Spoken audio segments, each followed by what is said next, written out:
प्रश्न नंबर 101 सी 900 पाइकोफेरेड संधारकता एटले के केपेसिटन्स धरावता एक संधारकने आकृति में दर्शाव्या मुजब आकृति आ ए बतावेली छे। एमां 300 वोल्टनी बेटरी बी वडे संपूर्ण विद्युत भारित करवामां आवेल छे। त्यारबाद तेने बेटरी दूर करवामां आवेल छे अने तेना जेवा ज बीजा केपेसिटर छे जे विद्युत भार रहित हतो अविद्युत भारित हतो तेनी साथे एने जोड़वामां आवे छे। तो आकृति बी अनुसार आ तंत्र बी द्वारा संग्रहाती स्थिति ऊर्जा तंत्र बी द्वारा संग्रहाती स्थिति ऊर्जा आपणे एवुं कीधुं हतुं कि ज्यारे आ केपेसिटर संपूर्ण चार्ज है तो आना उपरनो विद्युत भार पहला क्यू हतो, आना उपरनो विद्युत भार क्यू हतो, पछी विद्युत भार रहित केपेसिटर बीजुं जोड्युं एटले बंनेनो विद्युत भार अर्धो थई जाय छे, अर्धो थई जाय छे, Q/2 थई जाय छे। तो स्थिति ऊर्जानुं सूत्र जे छे U = 1/2 Q² जे प्रारंभमां हतुं, पछी U' = 1/2 Q अर्धो थई जाय छे तो Q²/4 अने आखाना छेदमां C छे एटले कि U' जे छे ने ई U/4 थई जाय छे। आ एक केपेसिटर माटे ऊर्जा आपणे आगळना MCQ मां आवेल हती। तो पहलानी ऊर्जा केटली छे तो ई आपणे C अने V उपरथी नक्की करी शकीए। आपणी पासे C छे अने आ V छे तो आपणे U जे छे प्रारंभिक ऊर्जा 1/2 CV² उपरथी शोधी शकीए। तो 1/2 C नी किंमत छे 900 पाइकोना 10⁻12 पाइकोना 10⁻12 त्यारबाद गुणाकार में V केटला छे 100 नो स्क्वेर छे बराबर 100 नो स्क्वेर। हवे अहींया आपणे 100 एटले के 10⁻2 नो वर्ग 10⁻4 अहींया 900 छेदमां 2 900 ना छेदमां 2 एटले के 450 गुणिया केटला वध्या 10⁻8 वध्या तो एने कही शकाय 4.5 गुणिया 10 केटली घात कही शकीए 10⁻6 कही शकीए। तो आ U मळ्या प्रारंभिक तो U' में U/4 करी नाखीए एटले के 4.5 भाग्या 4 करी नाखीए। तंत्रनी आपणे कीधी छे एक केपेसिटरनी U/4 थशे तो तंत्रनी शुं थशे तंत्रनी आपणे आखा तंत्रनी कीधी छे तो तंत्रनी थशे U/2 तो तंत्रनी थशे U/2 तो आपणे तंत्रनी शोधवानी छे तो तंत्रनी स्थिति ऊर्जा केटली थशे तंत्रनी U बराबर U/2 तो आपणे U केटला छे 4.5 गुणिया 10⁻6 एने भाग्या 2 करशो एटले 2.25 गुणिया 10⁻6 जवाब आवशे। एटले 2.25 गुणिया 10⁻6 ऑप्शन ए छे, ऑप्शन ए बराबर। त्यारबाद अहींया बीजुं एक सूत्र छे विद्यार्थी मित्रों तमने याद होय तो आपणे टेक्स्ट बुक में आ दाखलो छे एमां आपणे डेल्टा U गुमावाती ऊर्जानुं सूत्र मूकीए छे 1/2 C1 C2 छेदमां C1 + C2 आ केपेसिटन्स अने V1 - V2 एनो स्क्वेर आ विद्युत स्थितिमान एटले के 1/2 C इक्विवेलेंट V² आ सूत्रनी मददथी पण आ जवाब तमे मेळवी शकशो बराबर। त्यारबाद प्रश्न छे 102 एमां तमे जोई शको छो के J बराबर सिग्मा E दर्शावे छे के कूलम्बनो नियम एम्पियरनो नियम आ क्यो नियम छे तमने खबर छे विद्युत भारनो सदिश स्वरूपनो नियम छे E = ρ J अने J = सिग्मा E आ बंने नियमों छे ए तमे जाणो छो E = ρ J अने E = सिग्मा E आने ओहमना नियम कहेवाय छे। ओहमना नियमना सदिश स्वरूप छे ρ J सिग्मा E ए रीते याद राखी शकशो।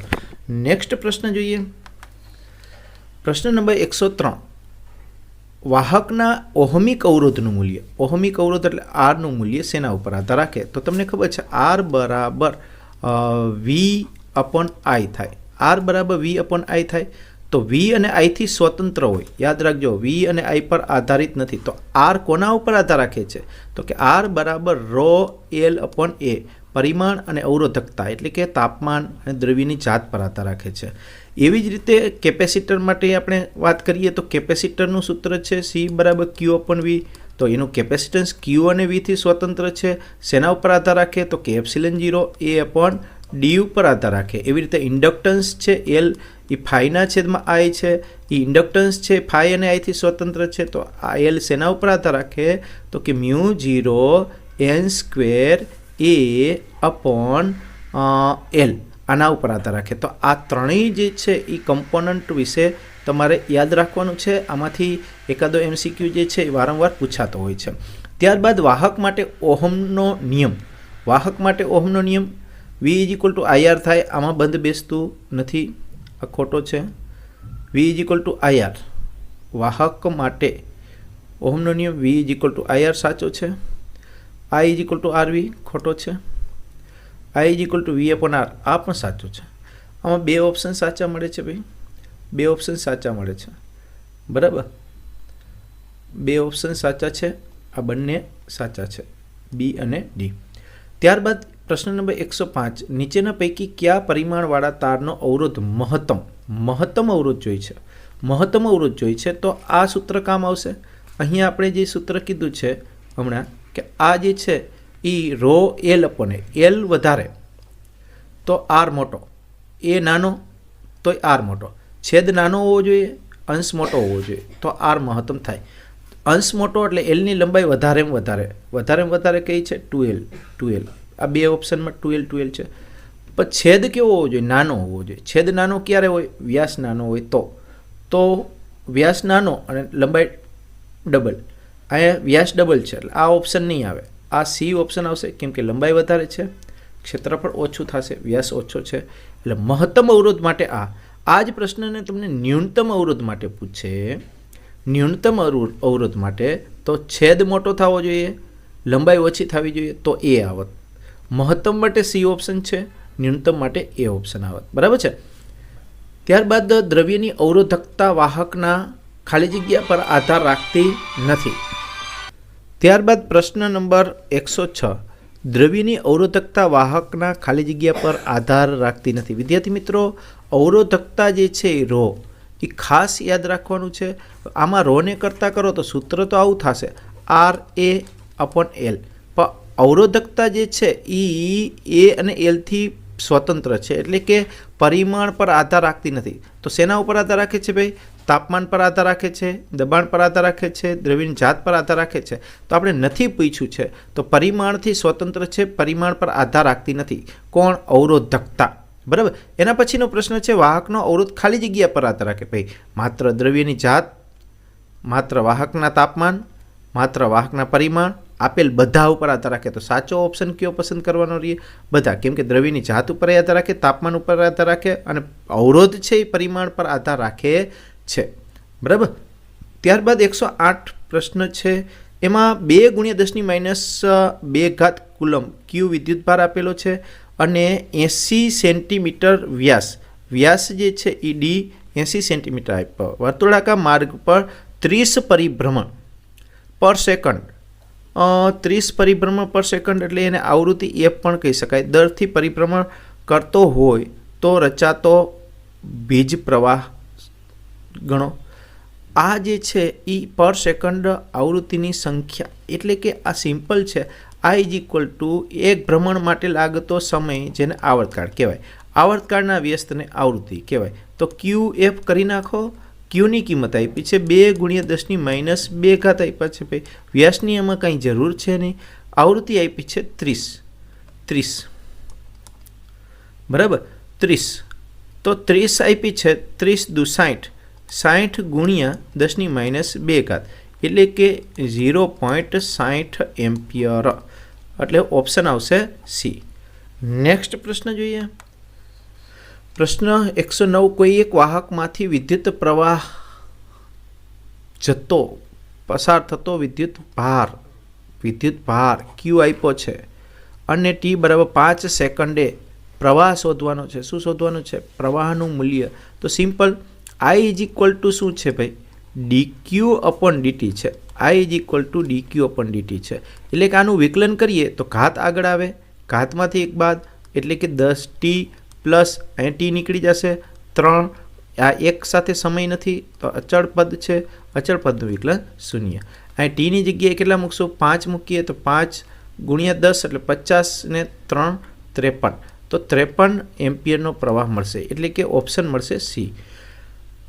પ્રશ્ન 110માં નીચે આપેલ પરિપથમાં C3ની આગળ વોલ્ટેજ કેટલા હશે? આ C3ની આગળ વોલ્ટેજ શોધવા છે.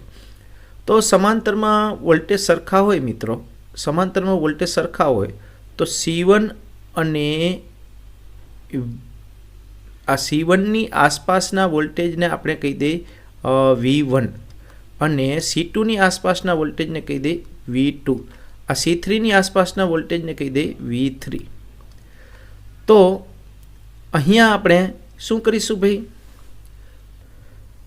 ત્રણેય વોલ્ટેજ સમાંતરમાં હશે. હવે આ જે છે ને અહીંથી વિદ્યુતભાર Q નીકળે છે, કુલ વિદ્યુતભાર Q. અહીંથી Qના બે ભાગ પડશે. C3માં કુલ વિદ્યુતભાર તો Q જેટલો જ હશે. તો કુલ વિદ્યુતભાર શોધવો હોય ભાઈ આપણે, કુલ વિદ્યુતભાર, તો કુલ વિદ્યુતભાર એટલે કુલ કેપેસિટન્સ. કુલ કેપેસિટન્સને કહેશું આપણે C ઇક્વિવેલન્ટ ઇન્ટુ કુલ વોલ્ટેજ V. તો કુલ વિદ્યુતભાર મળી જાય આપણે તો આપણું કામ સરળ થઈ જાય. તો આપણે V3 ગોતવા એકદમ સરળ થઈ જાય. તો કુલ વિદ્યુતભાર ગોતવા માટે C ઇક્વિવેલન્ટ આ C1 અને C2 સમાંતરમાં છે. સમાંતરમાં આનું કેપેસિટન્સ થશે C1 પ્લસ C2 થશે. આનું C1 પ્લસ C2 થશે. અને C1 પ્લસ C2થી જે કેપેસિટન્સ મળે એને આપણે C ડેશ કહી દઈએ. આને આપણે C ડેશ કહી દઈએ. આ C ડેશ બરાબર છે, સમજો. આ C ડેશ બરાબર છે. હવે આપણે C3 સાથે શ્રેણીમાં છે તો શ્રેણીમાં C ડેશ C3 છેદમાં C ડેશ પ્લસ C3 આવું થશે અને ગુણાકારમાં V છે. આપણો Q થઈ ગયો. Q મળી જાય એટલે આપણે ખબર છે કે એક વસ્તુ જોડાણ ઉપરથી અને બીજી વસ્તુ બાકીના બે ઉપરથી. C is equal to Q upon Vમાં બે નંગને જાણતા હોય એટલે આપણે ત્રીજો નંગ શોધી શકીએ. તો અહીંયા આપણે V3 શોધવા છે. તો V3 એટલે શું થશે? તો કે V3 એટલે Q અપોન શું થશે? C3. તો આ Qની કિંમત અહીંથી ઉપાડીને મૂકી દઈએ અહીંયા તો શું વધશે? C dash. આ C3 ઉડી જશે ઉપરના એક જ. નીચે વધશે C ડેશ પ્લસ C3 અને ગુણાકારમાં વધે છે આખા કૌંસની બહાર V. આ C3 કેન્સલ થઈ ગયા છે. હવે આનું સાદુરૂપ આપશો એટલે શું થશે? C ડેશની જગ્યાએ શું મૂકવા પડશે? C1 plus C2. તો C1 પ્લસ C2 કોની જગ્યાએ મૂક્યા ભાઈ? C ડેશની જગ્યાએ. નીચે પણ C ડેશની જગ્યાએ મૂકીએ C1 plus C2 plus C3 તો હતા જ. આ C ડેશની જગ્યાએ C1 પ્લસ C2 મૂક્યા અને અહીંયા ગુણાકારમાં V છે. આનું તમે સાદુરૂપ આપો, આ Vને બંને સાથે ગુણાકાર લઈ લ્યો તો C1V. આમાં જવાબ આવી જતો હોય તો જોઈ લેવાનું. આ છે તો ગુણાકાર કરવાની જરૂર નથી, સાદુરૂપ આપવાની જરૂર નથી. એમાં ઓપ્શન મળી જાય છે તો આપણે આટલાને પૂછી નાખીએ તો આપણા જે જવાબ જે છે એ અહીંયા મળી ગયો. જો C1 પ્લસ C2 V. અહીંયા C1 plus C2 plus C3 છેદમાં C1 plus C2 plus C3 છે. તો આપણે એ આન્સર જે છે એ આવે છે. બરાબર છે. નેક્સ્ટ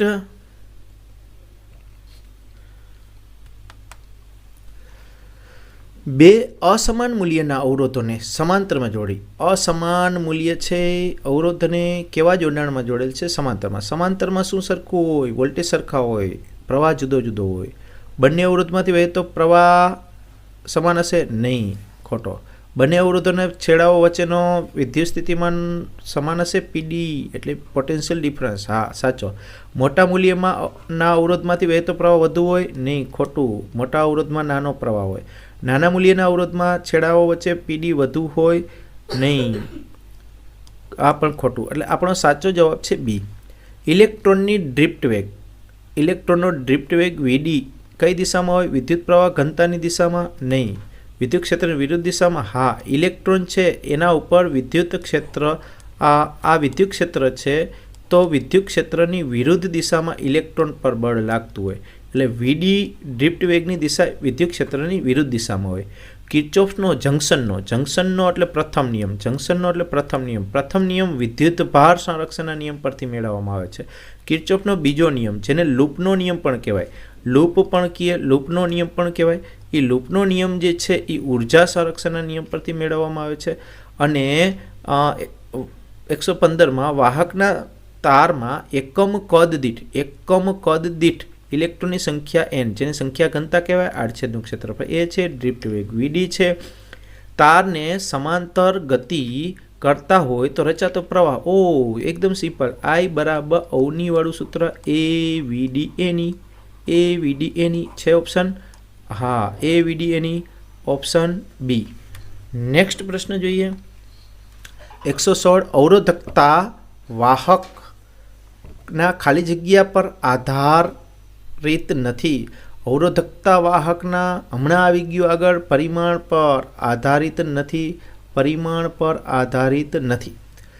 તાંબા અને મેંગેનીઝના બે સમાન લંબાઈના તારના અવરોધો સમાન છે, તો કયો તાર જાડો હશે? ભાઈ, અવરોધો સમાન છે, આપણે અહીંયા ગણીએ છીએ. આના માટે દાખલા તરીકે તાંબુ એટલે કે કોપર અને મેંગેનીઝ બેના અવરોધો સરખા છે, બરાબર?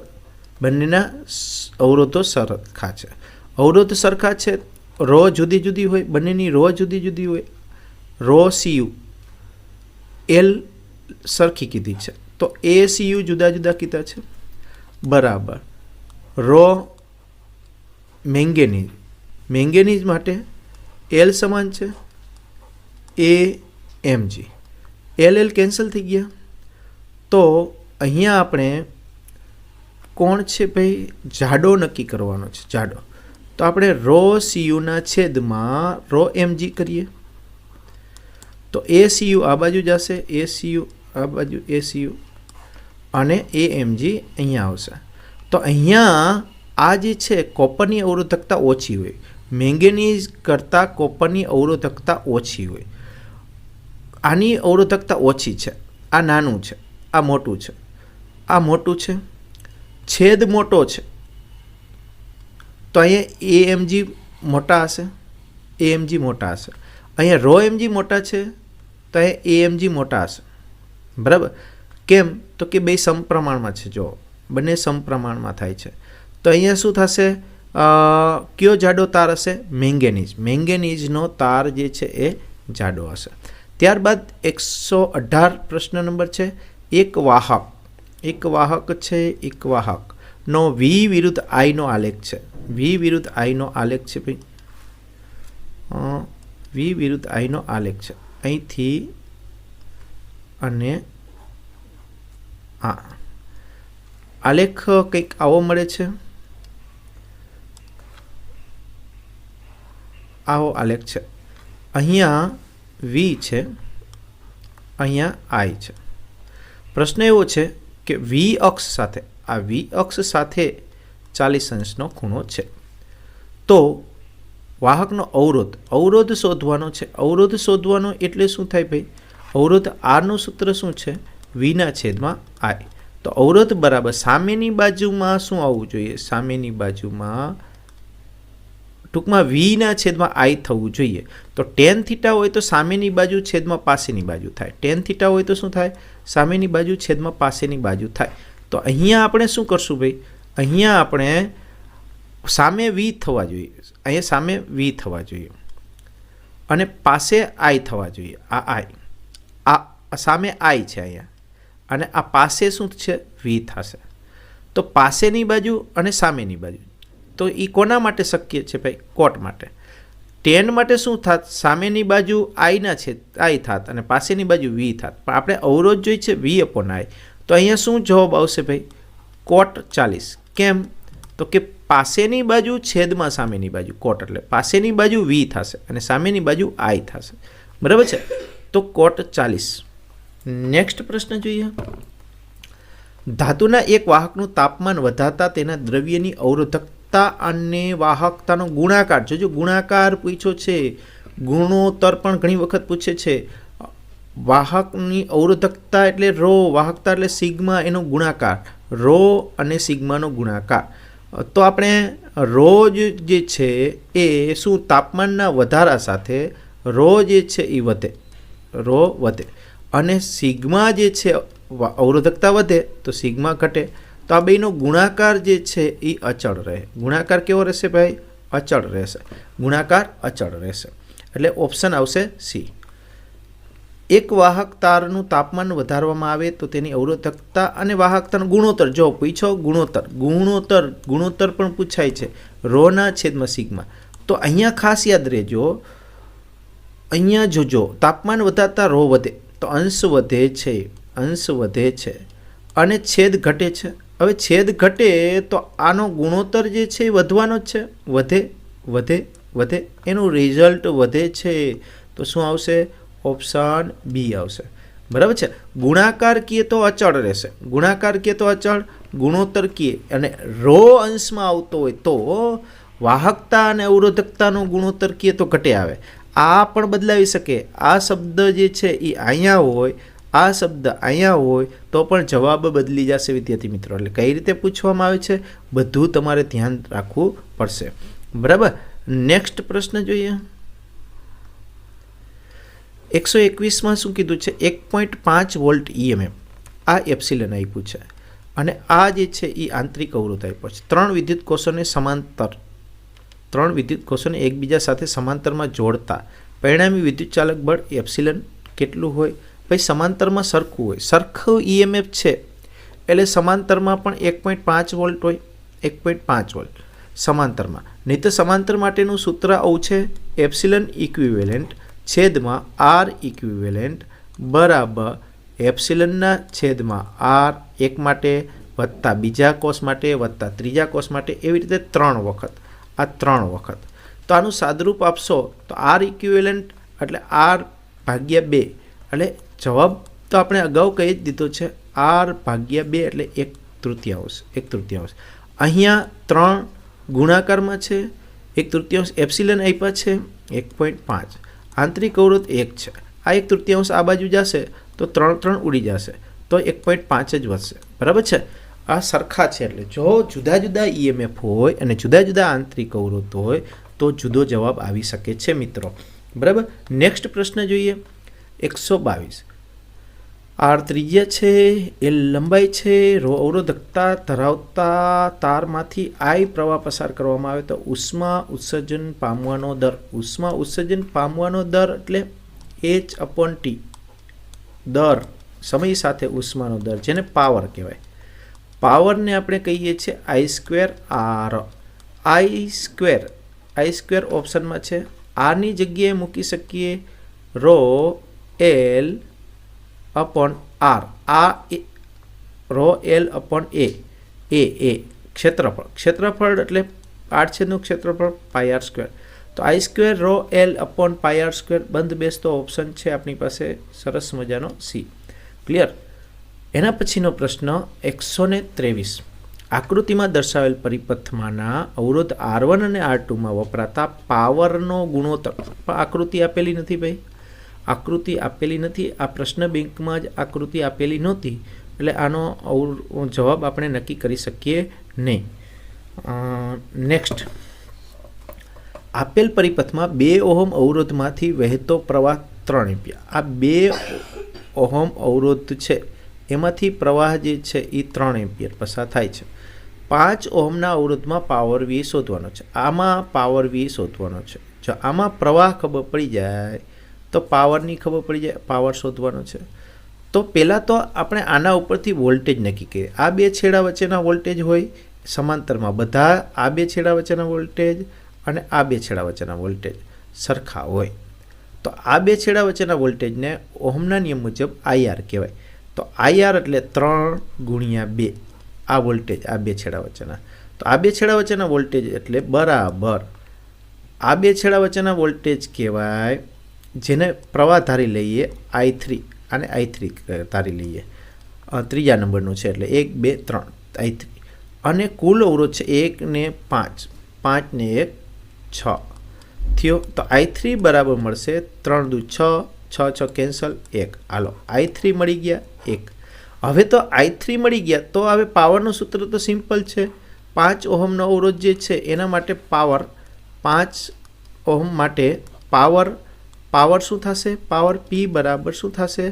I3 એનો સ્ક્વેર અને R5 જે 5 નંબરનો છે એ અહીંયા 1નો વર્ગ અને 5 એટલે 5 વોટ છે ઓપ્શન બી. રેડી? એના પછી 125 આંતરિક અવરોધ R અને એપ્સિલન ધરાવતી બેટરીમાંથી મળતો મહત્તમ પાવર શોધવાનો છે. મહત્તમ પાવર P મેક્સ બરાબર શું? I મેક્સ એનો સ્ક્વેર ઇન્ટુ આંતરિક અવરોધ. તો તમને ખબર છે I max is equal to સૂત્ર ખબર છે ભાઈ, I max is equal to epsilon upon R. આ સ્વાધ્યાયનો દાખલો છે, તમને ખબર છે I max is equal to epsilon upon R. તો આને આપણે અહીંયા મૂકી દઈએ તો epsilon square upon R square into R, એક R ઉડી જાય તો અહીં એપ્સિલન સ્ક્વેર અપોન R મળશે. ઓપ્શન છે હા, ઓપ્શન ડી. બરાબર, ઓપ્શન ડી. નેક્સ્ટ પ્રશ્ન જોઈએ. જો વિદ્યુત બલ્બમાંથી વહેતો પ્રવાહ I 1% વધારવામાં આવે તો બલ્બના પાવરમાં શું ફેરફાર થાય? ડેલ્ટા પી પાવરમાં થતો ફેરફાર જે છે એ પ્રવાહના વર્ગના સમપ્રમાણમાં હોય. વર્ગના સમપ્રમાણમાં હોય ત્યારે ખાસ યાદ રાખવાનું, કોઈ પણ ભૌતિક રાશિ હોય, અવરોધ R હોય તો R પણ L સ્ક્વેરના સમપ્રમાણમાં હોય. ગતિ ઉર્જા છે તો ગતિ ઉર્જા પણ વેગમાનના વર્ગના સમપ્રમાણમાં. આવા બધી ભૌતિક રાશિ હોય ત્યારે એના ફેરફારનું પૂછવામાં આવે વિદ્યાર્થી મિત્રો, ત્યારે 0 થી 9% સુધીના ફેરફાર માટે તમારે બમણા કરી નાખવાના વર્ગ હોય ત્યારે. પછી 10%થી ઉપરની ટકાવારી માટે ફેરફાર કરવો હોય તો તમારે ગણતરી કરવી પડે. તો અહીંયા 1%ના બમણા કરી નાખીએ તો 2% ફેરફાર થશે. હવે સમપ્રમાણમાં છે કે વ્યસ્ત પ્રમાણમાં એ જોઈ લેવાનું. જો સમપ્રમાણમાં હોય તો આમાં જે ફેરફાર થાય એ જ આમાં થવાનો છે. અહીંયા પાવર વી જે છે એ સમપ્રમાણમાં છે, પ્રવાહના વર્ગના સમપ્રમાણ. તો 1%નો વધારો પ્રવાહમાં થાય તો પાવર વી 2%નો થાય છે, પાવરમાં ફેરફાર 2%નો થાય છે, અને વધારો થાય છે તો પાવરમાં પણ 2%નો શું થશે? વધારો થશે. બરાબર. ત્યારબાદ 127 વિસ્ટન બ્રિજ કઈ રાશિનું અજ્ઞાત મૂલ્ય માપે છે? તમને બધાને ખબર છે, આપણે પ્રેક્ટિકલ પણ સરસ મજાનો આવે છે. અજ્ઞાત અવરોધ શોધવા માટે આપણે વિસ્ટન બ્રિજનો ઉપયોગ કરીએ છીએ. પોટેન્શિયોમીટર કીએ તો EMF માપવા માટે, આંતરિક અવરોધ શોધવા માટે એવા ઉપયોગો છે. આપણે અહીંયા પૂછવામાં આવેલું છે વિસ્ટન બ્રિજ, જેને મીટર બ્રિજ તરીકે પણ ઓળખીએ છીએ. એના પછીનો પ્રશ્ન છે, નીચે આપેલ પરિપથમાં B બિંદુ, આ B બિંદુએ પાસે વિદ્યુત સ્થિતિમાન VB 0 છે, અહીંયા 0 છે, તો A અને D બિંદુ પાસેનું સ્થિતિમાન શોધવાનું. તો A અને D પાસેનું શોધવાનું છે. તો A પાસેનું કેટલું છે અને D પાસેનું કેટલું છે? તો A અને B વચ્ચેનો તફાવત IR જેટલો હોય તો આપણે આવું કરી શકીએ, VA માઇનસ VB બરાબર IR. I એટલે કોણ છે? 1, અને R એટલે કોણ છે? 1.5. તો 1 ગુણ્યા 1.5 એટલે આ VB તો 0 છે, તો VA બરાબર શું? મેં અહીંયા 0 મૂકી દીધા તો વધ્યા શું? 1.5. અને કેવા મળે છે? પ્લસ 1.5 છે. ઓપ્શન પ્લસ 1.5 વાળો. અહીંયા માઇનસ છે, અહીં પ્લસ છે, અહીં પ્લસ છે, 2 છે, તો હજી એક ગણવો પડશે. તો આપણે કિર્ચોફના નિયમનો ઉપયોગ કરીને પણ શોધી શકીએ, આવી રીતે પણ કરી શકીએ. V0 પ્રવાહની દિશામાં માઇનસ IR. I કેટલા છે? 1. અવરોધ કેટલો છે? 2.5. બેટરીનો માઇનસ આડો આવ્યો, આ બાજુ લખવો હોય તો પ્લસ. બરાબર પહોંચી ગયા ક્યાં? D પાસે. VD શોધવા છે. આ કેટલા છે? 0 છે. આ માઇનસ 2.5 છે, આ પ્લસ 2 છે, આ VD છે.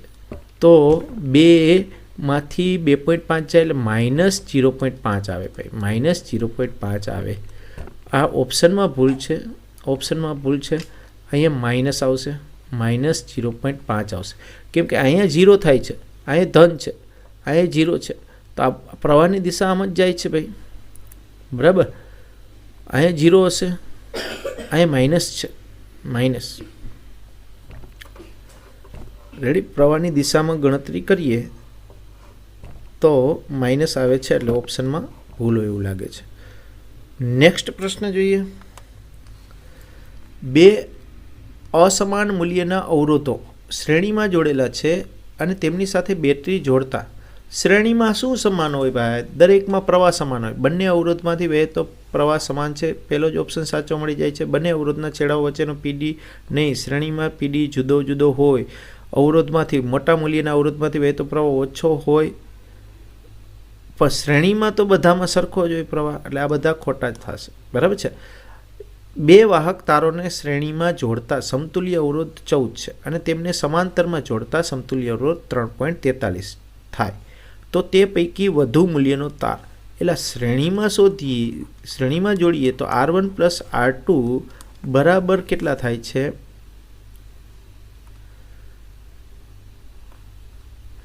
બરાબર કેટલા થાય છે? 14. બરાબર, R1 પ્લસ R2. અને સમાંતરમાં R equivalent is equal two તમને ખબર છે R1 R2 છેદમાં R1 પ્લસ R2 સૂત્ર ખબર છે. તો R ઇક્વિવેલન્ટ તો આપી દીધા છે 3.43. તો R1 છેદમાં શું થશે? અહીંયા 14 થશે. તો 14 તેરી 42 ને 0.43 સાથે ગુણાકાર કરીએ એટલે સમથિંગ 48 આવે છે. 48. તો ગુણાકાર R1 R2 ગુણાકાર 48 થાય અને સરવાળો 14 થાય એવી કઈ સંખ્યા છે? જોતા જાઓ. 6 ઓપ્શન છે. 6 8 6 48, 9 7 63, 8 6 48. અને મોટો અવરોધ વધુ કીધો છે. વધુ કીધો છે એટલે 8 ઓહમ, કેમ કે 8 ગુણ્યા 6 બરાબર R1 R2.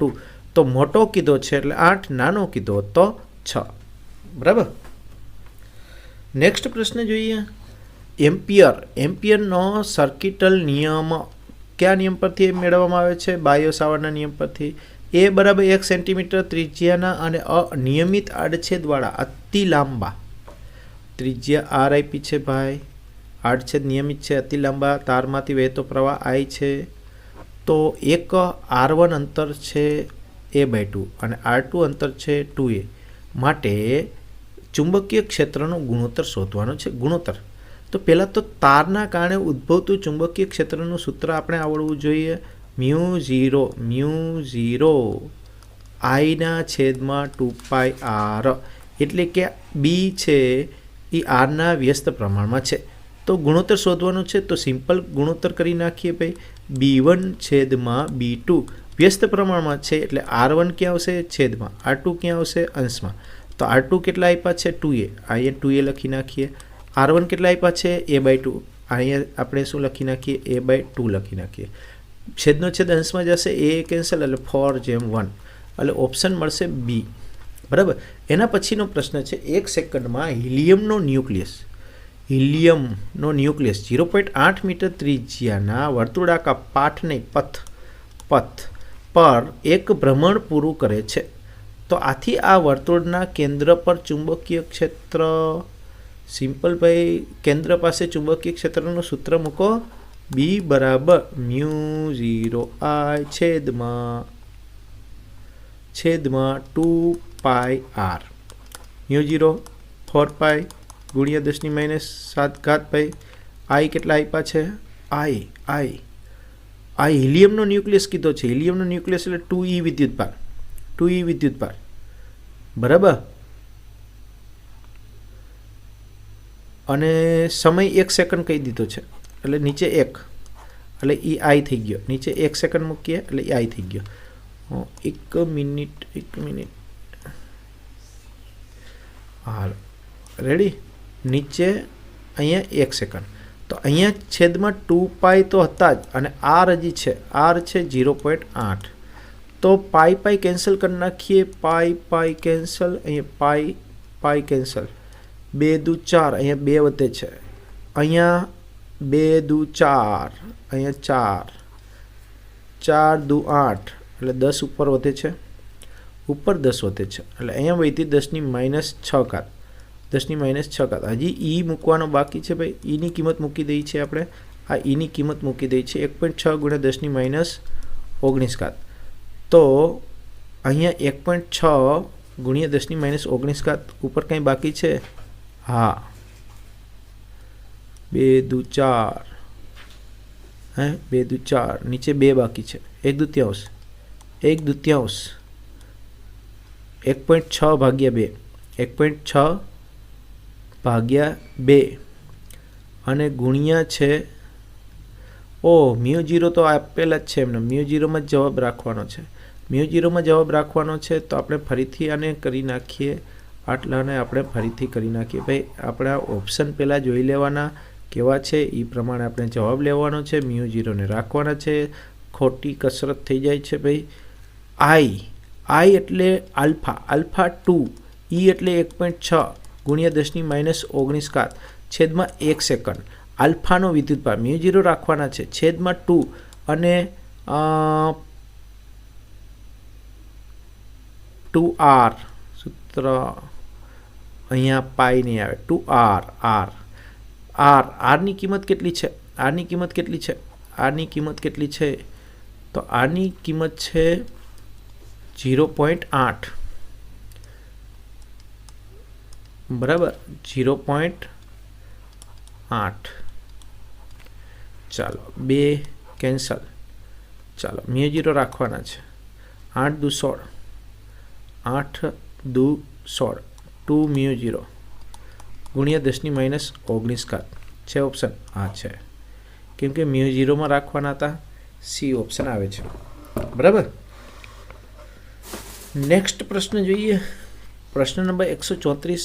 શૂન્યાવકાશની પરમીએબિલિટીનો એસઆઈ એકમ. પરમીએબિલિટી નાનામાં નાનું સૂત્ર તો કે સોલેનોઇડનું આપણી પાસે છે. કયું સૂત્ર છે?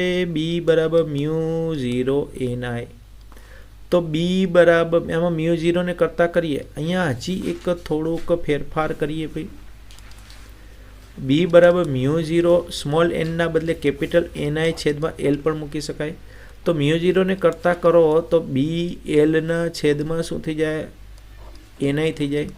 તો બી એટલે ટેસ્લા, એલ એટલે મીટર અને એન આટાનો એકમ ન હોય વિદ્યુત પ્રવાહનો એમ્પિયર. તો ટેસ્લા એમ્પિયર પર મીટર. હજુ બીજો એકમ પણ આપે છે. એમાં તમારે બીની જગ્યાએ એફ પણ શું મૂકવું પડે? બીની જગ્યાએ F is equal to ILB, F is equal to આઈએલબી.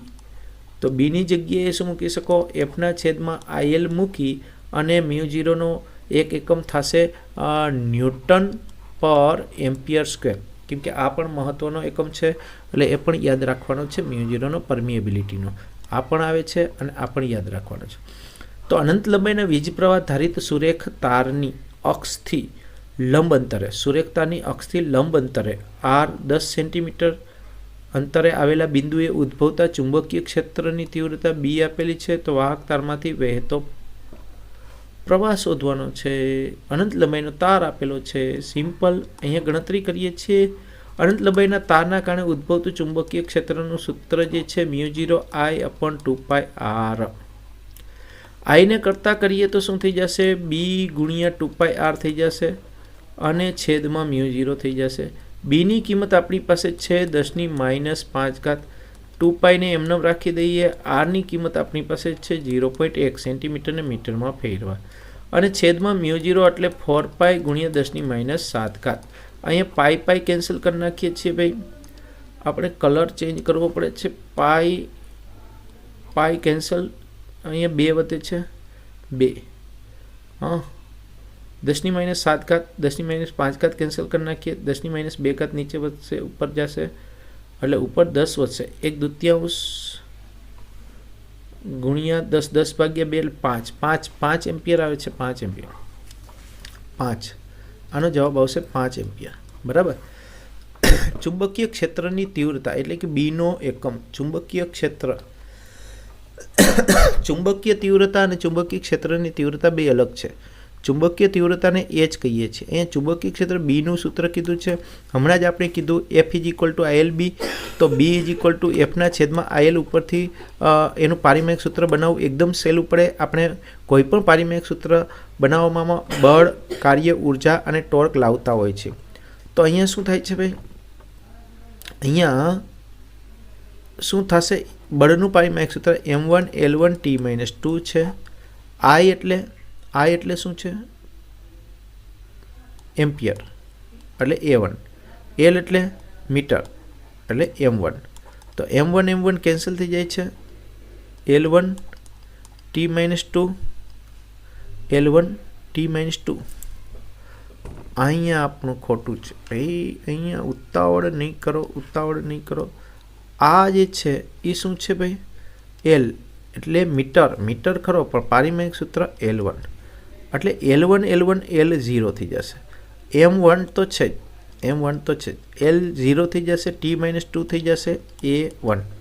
ચાલો 1 - 2A M1 T-2 A-1 આ બંધ બેસતો છે. આ નથી, આ બંધ બેસતો છે. B option clear. ચાલો નેક્સ્ટ પ્રશ્ન 137. શું કીધું છે? ચુંબકીય ક્ષેત્રમાં ગતિ કરતા વિદ્યુત ભારિત કણની ઝડપ એટલે v વધારવામાં આવે તો ગતિપથની ત્રિજ્યા. યાદ કરો, ચુંબકીય ક્ષેત્રમાં ત્રિજ્યાનું સૂત્ર ન આવડતું હોય તો શું કરવાનું છે તમારે? mv² કેન્દ્રગામી બળ બરાબર qvb. આના ઉપરથી vv એ કેન્સલ, આને કરતા કરો તો mv/qb મળે. તો સિમ્પલ, આ જે છે એ ઝડપ વધે તો ત્રિજ્યા વધશે. સ્થિત વિદ્યુતમાં કુલમના નિયમને અનુરૂપ પ્રવાહ વિદ્યુતમાં ખાલી જગ્યા નિયમ અગત્યનો છે. સ્થિત વિદ્યુતમાં જેમ કુલમનો નિયમ અગત્યનો છે એમ પ્રવાહ વિદ્યુતમાં એટલે કે ચુંબકીય ક્ષેત્ર ઉત્પન્ન થતું હોવાથી બાયો સાવર્ટનો નિયમ ઉપયોગી છે. બાયો-સાવર્ટનો નિયમ. એમ્પિયરનો સર્કિટલનો નિયમ ખાલી જગ્યા માટે સાચો છે, સ્થાયી પ્રવાહો માટે. જેમ કુલમનો નિયમ સ્થાયી વિદ્યુતભાર માટે સાચો છે, એમ એમ્પિયરનો સર્કિટલનો નિયમ સ્થાયી પ્રવાહો માટે સાચો છે.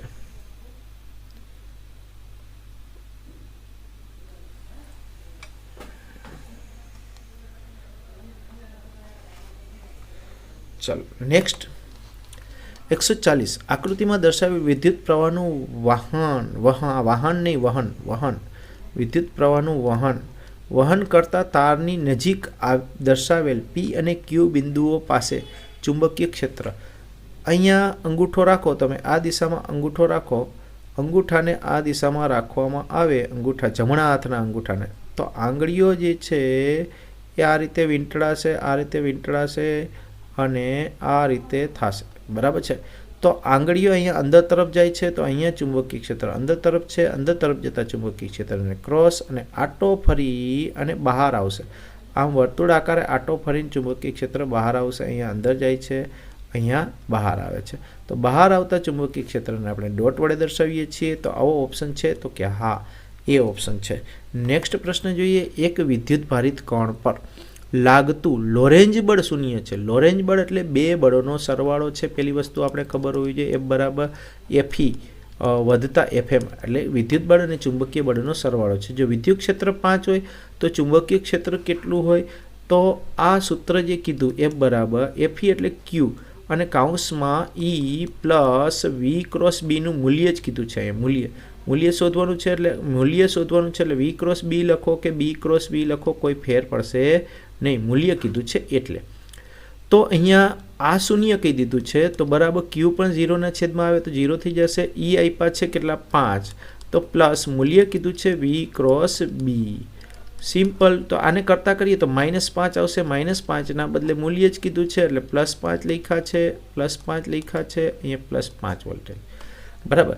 એક પ્રોટોન 10 I કેરેટ, એક પ્રોટોન છે એ કેટલા 10 I કેરેટના વેગથી અને 5 J કેરેટના ચુંબકીય ક્ષેત્રમાં ગતિ કરે તો લાગતું બળ I કેરેટ છે, આ J કેરેટ, V અને B વચ્ચેનો ખૂણો 90 છે. ચુંબકીય બળ F બરાબર QVB sin 90 થઈ જશે. બરાબર. Q એટલે પ્રોટોનનો વિદ્યુતભાર 1.6 ગુણ્યા 10 - 19. V sin 90ની કિંમત 1, V આપ્યા છે 10 અને B આપ્યા છે 5. બરાબર. 16.85 એટલે અહીંયા 8 ગુણ્યા 10 એટલે 80 ગુણ્યા 10 - 19 એટલે 8 ગુણ્યા 10 - 18 જવાબ આવશે. 8 ગુણ્યા 10 - 18 C. બરાબર. C સાચો જવાબ થશે.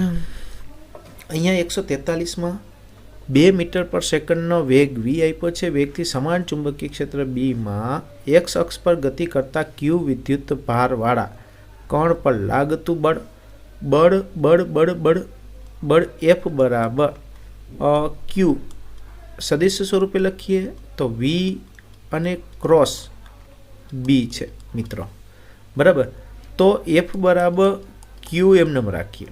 ચાલો v ની જગ્યાએ મૂકીએ 2 મીટર પર સેકન્ડના વેગથી ચુંબકીય ક્ષેત્રમાં x અક્ષ પર ગતિ કરે છે. એટલે v છે એ x અક્ષની દિશામાં છે, એટલે i કેરેટ આપ્યા છે. તો 2i કેરેટ ક્રોસ b ની આખો ડેટા મૂકીએ તો i caret plus 2j caret plus 3k caret. Clear? આ કૌંસ પૂરો. તો આપણે q એમને રાખીએ. i caret cross i caret 0 થાય. ક્રોસ ડોટ નહીં, ક્રોસ i કેરેટ 0 થાય. તો i caret cross j caret k caret થાય. તો 2 દુ 4 k કેરેટ. પછી 2 નો ગુણાકાર 3 સાથે, 3 દુ 6 પર i cross k minus j caret minus 6 j caret. તો k અને j બંને હોવાથી xy સમતલમાં હશે. zy કેમ કે k એટલે z અને j એટલે y. zy સમતલમાં હશે. બરાબર છે? લાગતું બળ જે છે એ zy સમતલમાં હશે. નેક્સ્ટ પ્રશ્ન જોઈએ. 144 4k કેરેટ ટેસ્લા. આ શું છે? ચુંબકીય ક્ષેત્ર છે. ચુંબકીય ક્ષેત્ર તેમજ અમુક મૂલ્યના સમાન વિદ્યુત ક્ષેત્રની સંયુક્ત અસર ધરાવતા વિસ્તારમાં 2 કુલમ વિદ્યુતભાર ધરાવતો કણ 25 જે કેરેટ મીટર પર સેકન્ડના વેગથી ગતિ કરે છે. લોરેન્જ બળ આપ્યું છે, તો આ વિસ્તાર પર પ્રવર્તું વિદ્યુત ક્ષેત્ર શોધવાનું છે. હમણાં કીધું એ સૂત્ર. લોરેન્જ બળ એટલે F બરાબર q કૌંસમાં e તો છે જ પ્લસ v સદિશ v ક્રોસ b. બરાબર, i સદિશ સ્વરૂપે છે, i સદિશ સ્વરૂપે છે. આ કૌંસ પૂરો. F આપ્યા છે. કેટલા આપ્યા છે સાહેબ? 400 i કેરેટ છે F. ટોટલ આપી દીધું છે લોરેન્જ બળ. આ લોરેન્જ બળ F છે. બરાબર, q આપી દીધા છે. હા, આપી દીધા છે 2. e શોધવાના છે. આ e શોધવાના છે. v આપ્યા છે તો કે છે કેટલા? 25 જે કેરેટ. 25 જે કેરેટ છે ભાઈ. અને ક્રોસ આ કેટલા છે ભાઈ? 4 k કેરેટ. ચુંબકીય ક્ષેત્ર 25 ચોખ્ખું 100 જે ક્રોસ કે એટલે i. તો અહીં 400 ભાગ્યા 2 કરશો એટલે અહીંયા કેટલા વધશે? 200 i કેરેટ વધે છે. બરાબર, 2 ભાગાકારમાં આવ્યા. અહીંયા e પ્લસ 25 ચોખ્ખું 100 i કેરેટ વધશે. 100 i કેરેટ. 200માંથી 100 i કેરેટ આ બાજુ આવી જાય, એટલે 200માંથી 100 જાય, 100 i કેરેટ વધશે. 100 i કેરેટ. તો આપણો જવાબ છે સી સાચો જવાબ છે. બરાબર, સી સાચો જવાબ છે. નેક્સ્ટ પ્રશ્ન જોઈએ. સ્થિર રહેલ વિદ્યુત ભારિત કણ વિદ્યુત ચુંબકીય બળ અનુભવે છે. વિદ્યુત ચુંબકીય બળ અનુભવે છે એનો મતલબ વિદ્યુત ક્ષેત્ર તો હાજર હોય જ. પણ સ્થિર વિદ્યુત પાસે ફક્ત વિદ્યુત ક્ષેત્ર જ હોય. પણ જો વિદ્યુત ક્ષેત્ર હોવાથી વિદ્યુત બળ તો લાગે જ, પરંતુ જો ચુંબકીય ક્ષેત્ર બદલાતું ચુંબકીય ક્ષેત્ર હોય તો બદલાતું ચુંબકીય ક્ષેત્ર બદલાતું વિદ્યુત ક્ષેત્ર ઉત્પન્ન કરી શકે. બદલાતું ચુંબકીય ક્ષેત્ર બદલાતું વિદ્યુત ક્ષેત્ર ઉત્પન્ન કરી શકતો હોવાથી ખાસ યાદ રાખજો કે ચુંબકીય ક્ષેત્ર હોઈ પણ શકે અને ન પણ હોઈ શકે. એટલે કે વિદ્યુત ક્ષેત્ર તો છે જ, એટલે E નોટ ઇક્વલ ટુ 0 એ ફાઇનલ. તો ચુંબકીય ક્ષેત્ર શૂન્ય હોય પણ શકે અને શૂન્ય ન પણ હોય, કેમ કે બદલાતું ચુંબકીય ક્ષેત્ર બદલાતું વિદ્યુત ક્ષેત્ર ઉત્પન્ન કરે અને બળ લગાડી શકે. બરાબર છે? પણ સ્થિર વિદ્યુતભાર પાસે ચુંબકીય ક્ષેત્ર નથી એ ફાઇનલ છે. એટલે ડાયરેક્ટ ચુંબકીય ક્ષેત્ર ઉપર જ બળ લગાડે, ચુંબકીય ક્ષેત્ર બળ લગાડી શકતું નથી. પણ જો બદલાતું ચુંબકીય ક્ષેત્ર બાજુમાં હોય તો એ બદલાતું વિદ્યુત ક્ષેત્ર ઉત્પન્ન કરે છે અને બળ લગાડી શકે. ક્લિયર? નેક્સ્ટ પ્રશ્ન જોઈએ. અહીંયા તમે જોઈ શકો છો 2 ઓહમના અવરોધ.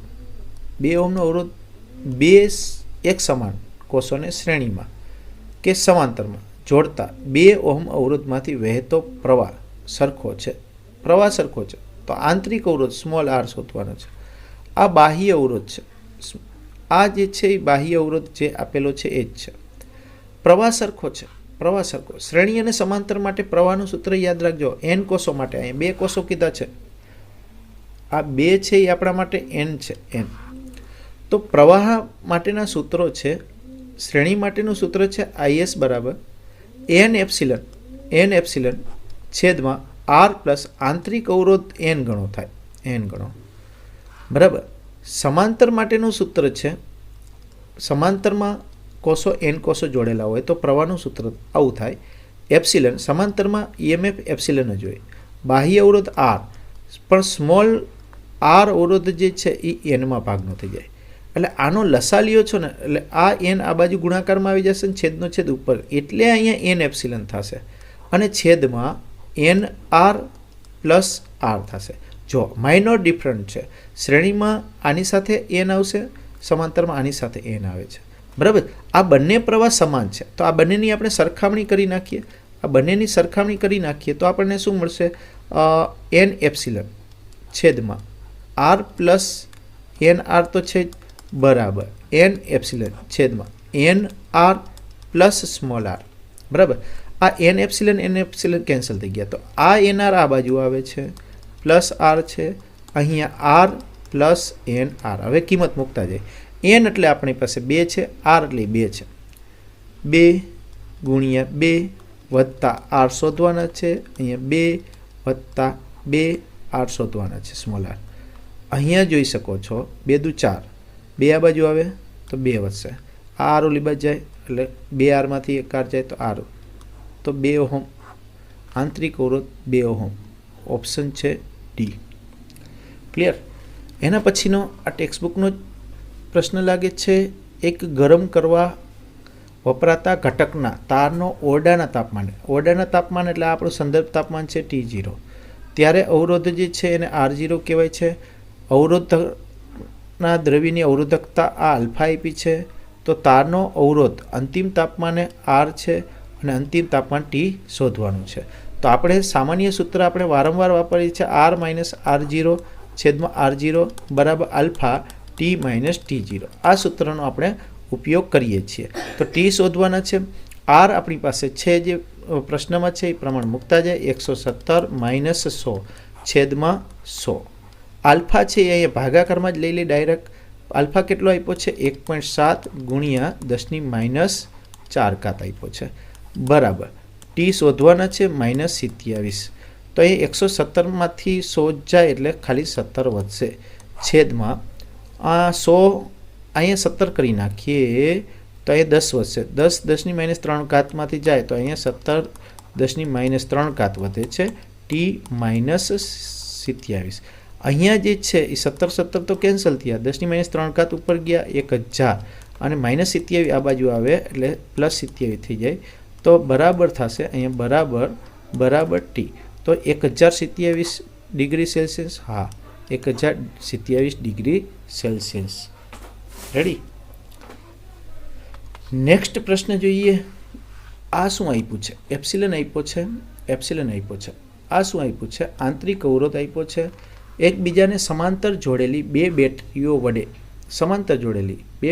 વડે આ કેપિટલ R અવરોધ છે. તો પ્રવાહ કેટલી બેટરી? 2. આ n છે આપણી પાસે. તો કેવા જોડાણમાં છે? સમાંતર. તો સમાંતર માટે હમણાં મેં સૂત્ર કીધું એનો ઉપયોગ કરશો. સમાંતર માટે n એપ્સિલન છેદમાં n r પ્લસ r. તો n ની જગ્યાએ મૂકશું 2, એપ્સિલનની જગ્યાએ મૂકશું 4 અને n ની જગ્યાએ 2, બાહ્ય અવરોધની જગ્યાએ 1 અને આંતરિક અવરોધની જગ્યાએ 2. તો આનું સાદુરૂપ આપીએ, 4 દુ 8 છેદમાં 2 વત્તા 2 એટલે 4, તો 2 એમ્પિયર પ્રવાહ પસાર થશે, આ 2 એમ્પિયર. નેક્સ્ટ પ્રશ્ન જોઈએ. એપ્સિલન 1 અને એપ્સિલન 2 EMF અને R1 અને R2 આંતરિક અવરોધ ધરાવતા 2 વિદ્યુત કોષો. સમાંતરમાં 2 વિદ્યુત કોષો છે, કેટલા? આ n છે. મળતું સમાસ, આ તો સૂત્ર જ છે, સૂત્ર જ પસંદ કરવાનું છે. Epsilon equivalent is equal to epsilon 1 R1 plus અહીંયા R2 આવી જાય. આ એપ્સિલન 2 હોય તો એની સાથે ગુણાકારમાં R1 આવી જાય, છેદમાં R1 પ્લસ R2, એટલે કે સૂત્ર જે છે એ આ બી મળે છે, જે સૂત્ર જ છે. નેક્સ્ટ, જો એપ્સિલન જેટલો ઈએમએફ ધરાવતા એન વિદ્યુત કોષો ને સમાંતરમાં જોડવામાં આવે તો પરિણામી સમાન હોય ત્યારે એપ્સિલન જ આવે. સાચો જવાબ સમાંતરમાં એપ્સિલન જ થાય. શ્રેણી હોય તો શ્રેણી માટે એન એપ્સિલન થાય સમાન હોય ત્યારે. બરાબર, સમાન હોય ત્યારે. એટલે આમાં એક ઓપ્શન છે નહીં, એપ્સિલન ખાલી આવશે. બરાબર, જે આપણે આગળ પણ સાબિત કરેલું છે. એટલે અહીંયા સમાંતર માટે જવાબ ખાલી એપ્સિલન આવે. બરાબર છે. એટલે આપણે આમાં આપેલ નથી એટલે ઉપરમાંથી એક પણ નહીં, એ ઓપ્શન આપણે પસંદ કરી શકીએ. બરાબર છે. ચલિત ગૂંચળાવાળા ગેલ્વેનોમીટરની સંવેદનીયતા વધારવા માટે ખાલી જગ્યા ઘટાડવું પડે. પહેલાં તો આપણે ગેલ્વેનોમીટરની સંવેદનીયતા વધારવા માટે, એટલે કે દાખલા તરીકે પ્રવાહ સંવેદનીયતાને કહેવાય ફાઈના છેદમાં આઈ બરાબર NAB અપોન કે કહેવાય. તો વધારવી આ સંવેદનીયતા, આખો ગુણોત્તરની સંવેદનીયતા કહેવાય. તો કે ઘટે છેદ ઘટે તો સંવેદનીયતા વધે. તો બળ અચળાંક જે છે આ ઘટાડવામાં આવે તો સંવેદનીયતા વધે. ક્લિયર? તો શ્રેણી અવરોધનું મૂલ્ય વધારતા બનતા વોલ્ટમીટરની રેન્જ. શ્રેણી અવરોધનું મૂલ્ય વધારતા, શ્રેણી અવરોધનું સૂત્ર આપણે યાદ છે, RS બરાબર V/IG. આ પ્રશ્ન છે આનો. બરાબર છે, 152નો. IG V/IG minus G.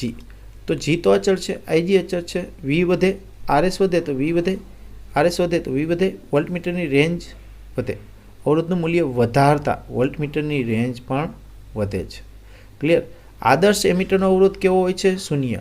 આદર્શ એમીટરનો અવરોધ શૂન્ય હોય, આદર્શ વોલ્ટમીટરનો અવરોધ અનંત હોય. યાદ રાખવાનું.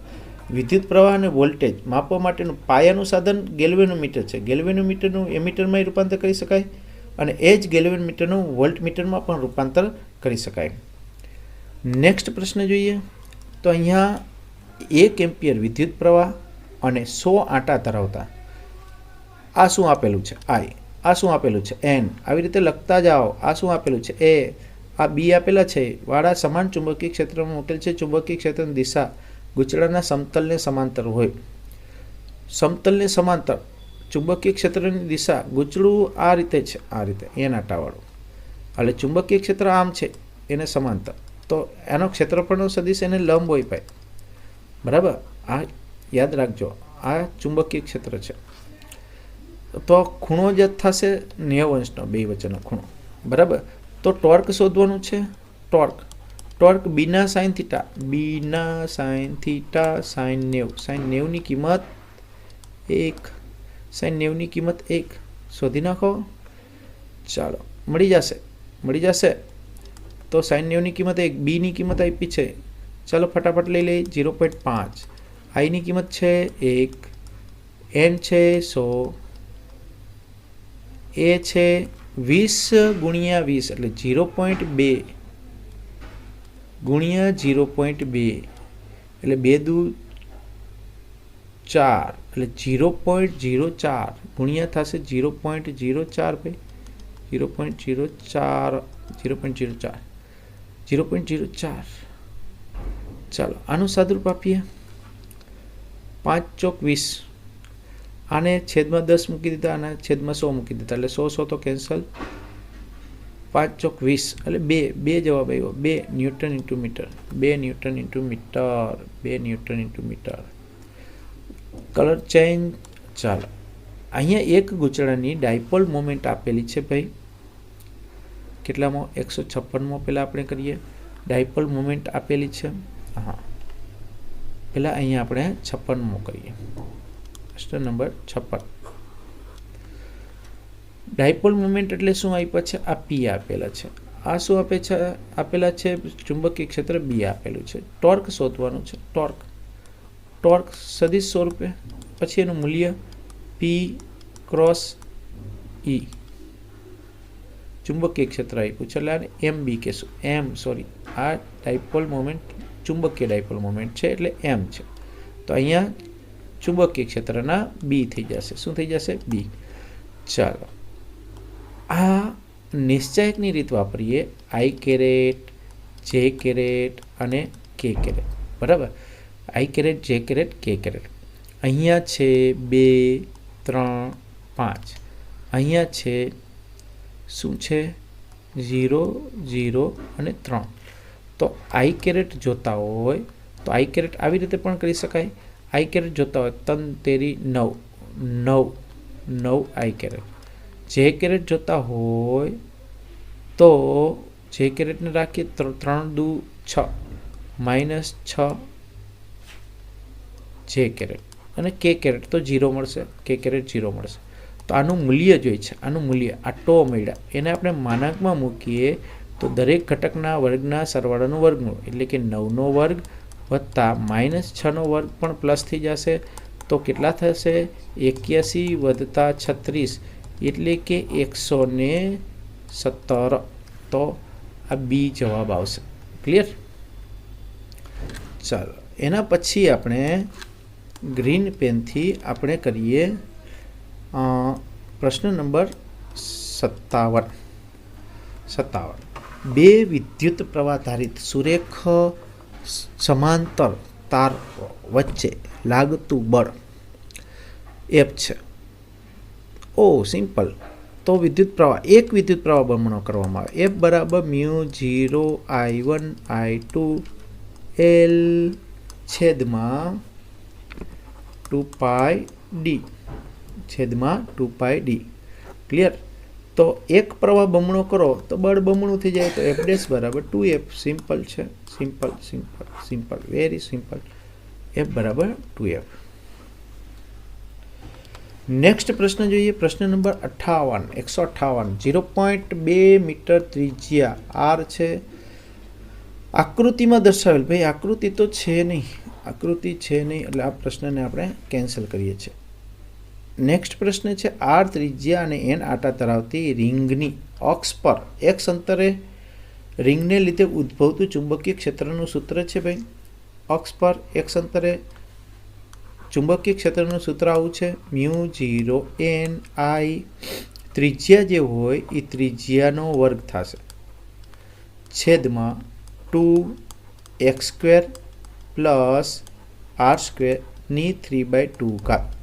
તો આમાં એક પણ સૂત્ર બંધ બેસતું નથી આવતું, થોડું ઘણું આ બંધ બેસતું આવે છે. ભાઈ આ બંધ બેસતું થોડું ઘણું આવે છે કેમ કે μ0 નથી આપ્યા અને I નથી આપ્યા.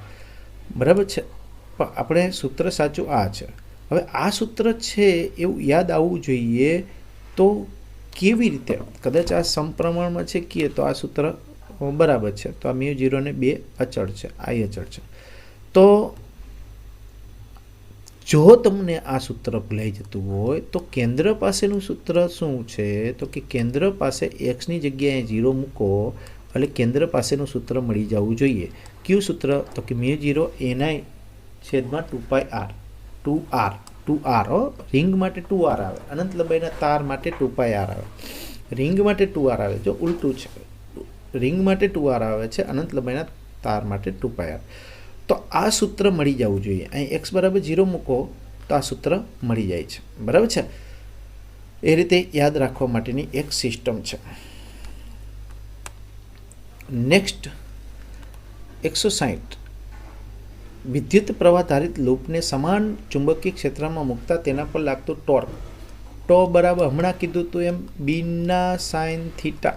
આના ઉપર આધાર રાખે તો આમાં ક્યાંય આકાર નથી આવતો. જો ક્ષેત્રફળ પર આધાર રાખે તો કે હા, વિદ્યુત પ્રવાહ ઉપર આધાર રાખે હા, ચુંબકીય ક્ષેત્ર ઉપર આધાર રાખે હા, આકાર પર આધાર રાખતું નથી. એટલે આપણો સાચો જવાબ છે એ.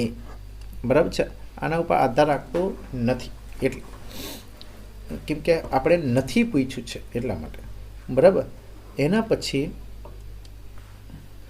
એક સોલેનોઇડની લંબાઈ L આપ્યા છે, આટાની સંખ્યા n આપી છે, વહેતો વિદ્યુત પ્રવાહ I આપ્યો છે, સોલેનોઇડની અંદરનું ચુંબકીય ક્ષેત્ર શોધવાનું છે. સિમ્પલ સૂત્ર છે આપણી પાસે B બરાબર μ0 n I છેદમાં L. બરાબર? Simple, very simple. μ0ની કિંમત 4π ગુણ્યા 10⁻⁷ n આપ્યા છે 500 અને I છે 10 એટલે 5000 કરી નાખીએ. I આવી ગયા એમાં. L છે 0.4.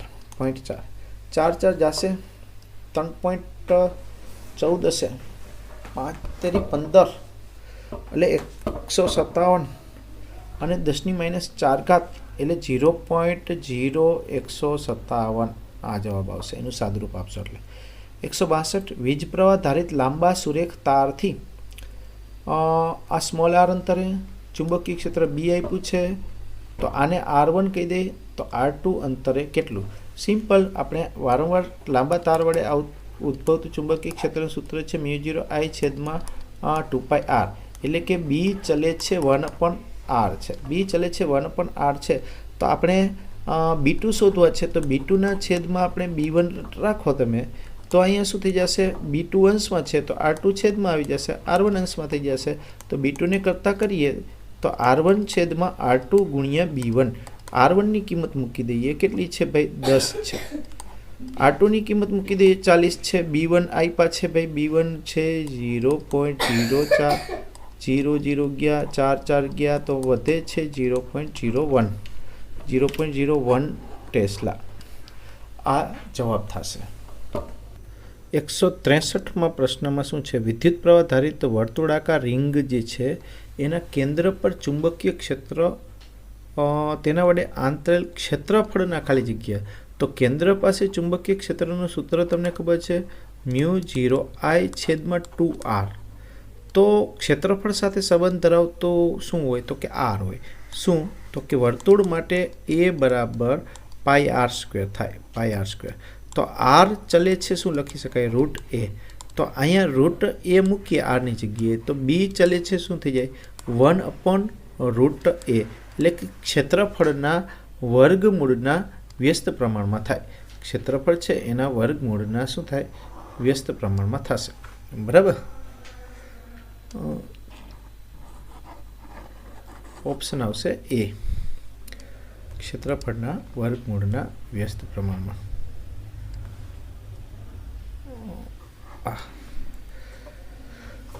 ત્યારબાદ 164 0.1 મીટર ત્રિજ્યા અને 2 આંટા ધરાવતા વર્તુળાકાર ગૂંચળામાંથી વહેતો પ્રવાહ આપ્યો છે.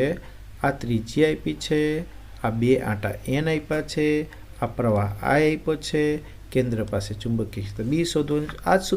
આ જ સૂત્રમાં આપણે B બરાબર μ0NI/2r માં કિંમત મૂકવાની છે.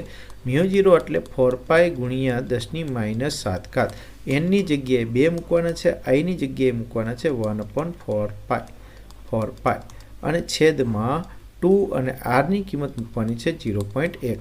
એટલે અહીંયા તમે જોઈ શકો છો આમાં આ પ્રશ્ન જે છે 164નો છે. અહીંયા 2 કેન્સલ થઈ જાય છે, 4π કેન્સલ થઈ જાય છે, 0.1 વધે, ઉપર 10 કહેવાય એટલે 10⁻⁶ વધે છે. 10⁻⁶, 1 ગુણ્યા 10⁻⁶. બરાબર. 165 L લંબાઈનો અતિ લાંબા સોલેનોઇડ n સ્તરનો બનેલો છે. કેપિટલ N આંટા છે, સોલેનોઇડનો વ્યાસ d છે, તેમાંથી વહેતો પ્રવાહ I છે. તો સોલેનોઇડના કેન્દ્ર પર ચુંબકીય ક્ષેત્ર μ0NI/L છે. એટલે કે લંબાઈના વ્યસ્ત પ્રમાણમાં, d ને સમપ્રમાણમાં નથી, d ને વ્યસ્ત પ્રમાણમાં નથી, d થી સ્વતંત્ર છે, L ને સમપ્રમાણમાં નથી, L ને વ્યસ્ત પ્રમાણમાં છે, I નથી. બરાબર. તો સાચો ઓપ્શન શું થશે? d થી સ્વતંત્ર છે. નેક્સ્ટ પ્રશ્ન 166 ખાલી જગ્યાને ગેલ્વેનોમીટરની પ્રવાહ સંવેદિતા કહેવાય. પ્રવાહ સંવેદિતા એટલે ફાઈના છેદમાં I. એને શું વચાય? છેદમાં હોય એની આગળ શું લગાડે? એકમ. એકમ પ્રવાહ દીઠ કોણાવર્તન અથવા આવર્તન, કોણાવર્તન, જેને આપણે પ્રવાહ સંવેદિતા કહીએ. એકમ આવર્તન દીઠ નહીં, પ્રવાહ નહીં, એકમ પ્રવાહ દીઠ, એટલે આ ખોટું. મહત્તમ આવર્તન માટેનો પ્રવાહ નહીં, એકમ પ્રવાહ નહીં, પ્રવાહ, અહીં પ્રવાહ દીઠ આવર્તન સાચો. સી ઓપ્શન સાચો છે. બરાબર. 167 પેજ નંબર ઉપર 167 પેજ પ્રશ્ન નંબર 8 ઓહમ. આ શું છે? ગેલ્વેનોમીટરનો અવરોધ G છે, આ S છે, આ કુલ પ્રવાહ I છે. તો શંટમાંથી વહેતો પ્રવાહ શોધવાનો છે, એટલે કે I - IG શોધવાનો છે. આઈ માઇનસ આઈજી શોધવાના છે. તો તમને ખબર છે આઈ માઇનસ આઈજી એસ બરાબર આઈજી જી. તમને ખબર છે કે ગેલ્વેનોમીટર હોય, આ ગેલ્વેનોમીટર એને સમાંતરમાં શન્ટ જોડવામાં આવે તો અહીંથી કુલ પ્રવાહ આવતો હોય આઈ. આમાં જે પ્રવાહ જાય એને આઈજી કહેતા. તો આમાં જાય પ્રવાહ એ શું વધે? આઈ માઇનસ આઈજી આઈએસ. તો સમાંતરમાં બે છેડા વચ્ચે વોલ્ટેજ સરખા હોય એટલે આઈજી આનો અવરોધ છે જી એટલે આઈજી જી બરાબર આઈ માઇનસ આઈજી આ એસ છે, આ એસ છે એસ. તો આઈ માઇનસ આઈજી જ આપણે શોધવાના છે. તો આઈજી આપ્યો નથી, કુલ આઈ આપ્યો છે. તો પહેલાં આપણે આઈજી શોધવો પડશે કેમ કે કુલ આઈ જાણીએ છીએ, આઈજી આપણે જાણતા નથી. તો કુલ આઈ જાણીએ છીએ તો આઈજી શોધવા માટે આપણે પહેલાં કિંમત મૂકતા જઈશું. શું કરશું? આપણી પાસે કિંમત તો આપેલી જ છે ભાઈ, આઈની કિંમત આપેલી છે 1 માઇનસ આઈજી શોધવા છે, એસની કિંમત છે આપણી પાસે 2 બરાબર આઈજી શોધવાના છે, જીની કિંમત છે આપણી પાસે 8 આઈજી. 2નું સાદુરૂપ આપીએ 2 માઇનસ 2 આઈજી બરાબર શું થશે? 8 આઈજી. માઇનસ 2 ઓલી બાજુ જાય તો 10 આઈજી બરાબર 2. તો 10 આઈજી બરાબર 2 થતા હોય તો આઈજી બરાબર શું થાય? 2/10 એટલે 0.2. તો 0.2 સાચો જવાબ થશે. બરાબર. ચાલો નેક્સ્ટ પ્રશ્ન. ગેલ્વેનોમીટરને એમીટરમાં રૂપાંતર કરવા માટે. એમીટર પ્રવાહ માપવાનું સાધન છે. ગેલ્વેનોમીટર બંને કામ કરી શકે અને એક વોલ્ટમીટર છે. ગેલ્વેનોમીટરનો અવરોધ જે છે એ 10 થી 100 ઓહમ સુધીનો હોય, એની વચ્ચેનો કોઈ પણ હોઈ શકે. આદર્શ એમીટરનો અવરોધ શૂન્ય હોય, આદર્શ એમીટરનો અવરોધ શૂન્ય હોય. આદર્શ વોલ્ટમીટરનો અવરોધ અનંત હોય. તો ખાસ યાદ રાખજો. હવે ગેલ્વેનોમીટરનું એમીટરમાં રૂપાંતર કરવું હોય તો અવરોધ ઘટાડવો પડે. અવરોધ જે છે આર ઘટે અને જીનું વીમાં રૂપાંતર કરવું હોય તો આર વધે. તો આર વધારવા માટે શ્રેણી જોડાણ વપરાય, આર વધારવા માટે શ્રેણી જોડાણ વપરાય. આર ઘટાડવા માટે સમાંતર જોડાણ વપરાય, સમાંતર જોડાણ. તો સમાંતરમાં નાનામાં નાનો અવરોધ જોડવામાં આવે તો એનાથી નાનામાં નાના અવરોધ કરતાં નાનો હોય, શ્રેણીમાં મોટા કરતાં મોટો થાય. પાછું એમીટર સાધન જે છે સાધનનો ઉપયોગ, એમીટર રૂપાંતર થઈ ગયા પછી સાધનનો ઉપયોગ શ્રેણીમાં થાય. અહીંયા કન્ફ્યુઝન થાય છે વિદ્યાર્થીને. વોલ્ટમીટર સાધનનો ઉપયોગ પાછો સમાંતરમાં થાય, વોલ્ટમીટર સાધનનો ઉપયોગ સમાંતરમાં. પણ ગેલ્વેનોમીટરનું એમીટરમાં રૂપાંતર કરવા માટે સમાંતરમાં ગેલ્વેનોમીટર આ જે છે એ દાખલા તરીકે આ એક જી છે, એનો અવરોધ આરજી છે. આ જીને સમાંતરમાં આ અવરોધ આરજી છે ગેલ્વેનોમીટર, એને સમાંતરમાં એક નાનો અવરોધ જોડવામાં આવે છે એસ. અને આને અવરોધ વધારવો હોય તો એને શ્રેણીમાં એક અવરોધ જોડવો પડે. આ આરજી તો હતો જ અને એ સિવાયનો એક આરએસ બહુ મોટો અવરોધ જે છે એ શ્રેણીમાં જોડવો મળે. એટલે આ ખાસ યાદ રાખવાનું છે, ઇમ્પોર્ટન્ટ પોઈન્ટ છે. તો અહીંયા આપણે એમીટરમાં રૂપાંતર કરવાનું છે. તો અવરોધ શૂન્ય છે આદર્શ એમીટરનો, અવરોધ ઘટાડવો છે. ઘટાડવો અવરોધ હોય તો સમાંતરમાં જોડવો પડે અને લઘુ અવરોધને સમાંતરમાં જોડો તો એના કરતાં પણ નાનો અવરોધ થાય, નાનામાં નાના કરતાં પણ નાનો અવરોધ થાય. ગેલ્વેનોમીટરનો અવરોધ જી છે, રેન્જ એની એન છે. એન ગણી કરવા માટે શન્ટ એસ જોડવામાં આવે છે. રેન્જ આઈ બરાબર એન આઈજી કરવા માટે એનની કિંમત શોધવાની છે.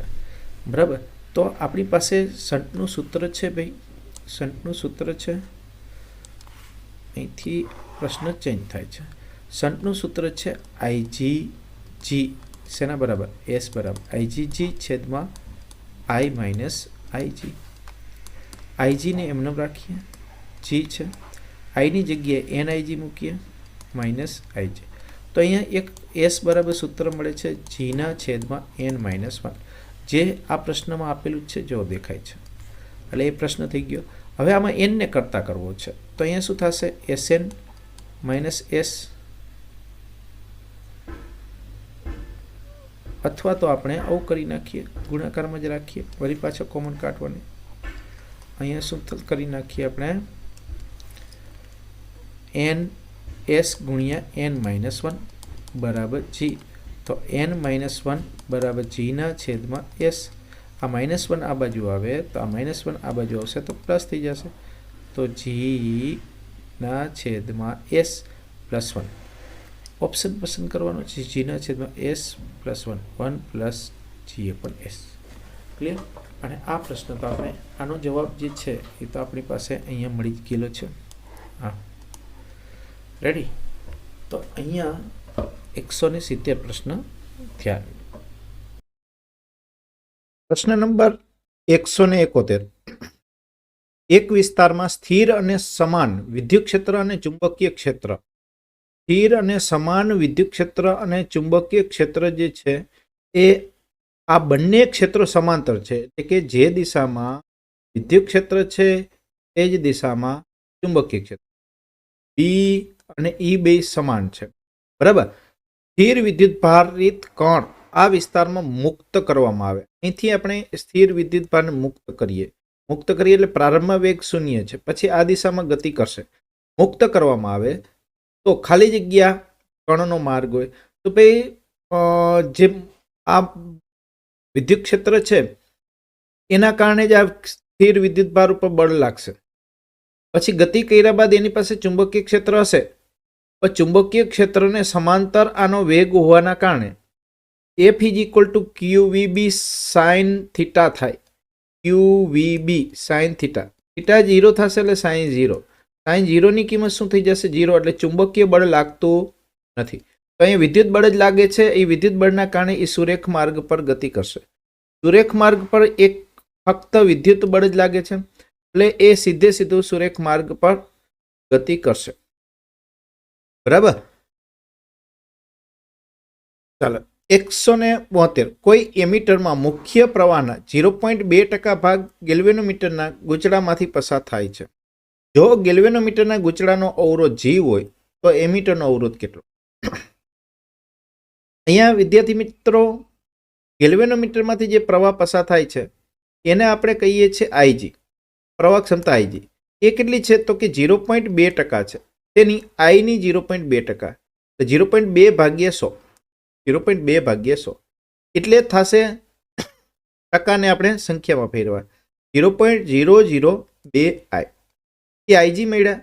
આપણે શોધવાનું શું છે? એમીટરનો અવરોધ. એમીટરનો અવરોધ મતલબ શું શોધવાનો છે? Shunt S. કેમ કે એમીટરનો અવરોધ જે છે એ નાનામાં નાના કરતાં નાનો હોય, એટલે કે આદર્શ એમીટરનો અવરોધ 0 હોય તો ગેલ્વેનોમીટરને આપણે એમીટરમાં રૂપાંતર કરવા માટે સમાંતરમાં એક લઘુ અવરોધ જોડીએ છીએ. તો S બરાબર સૂત્ર શું છે આપણી પાસે? S બરાબર સૂત્ર છે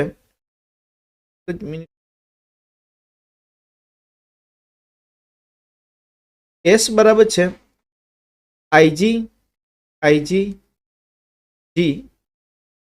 IgG છેદમાં I માઇનસ IG.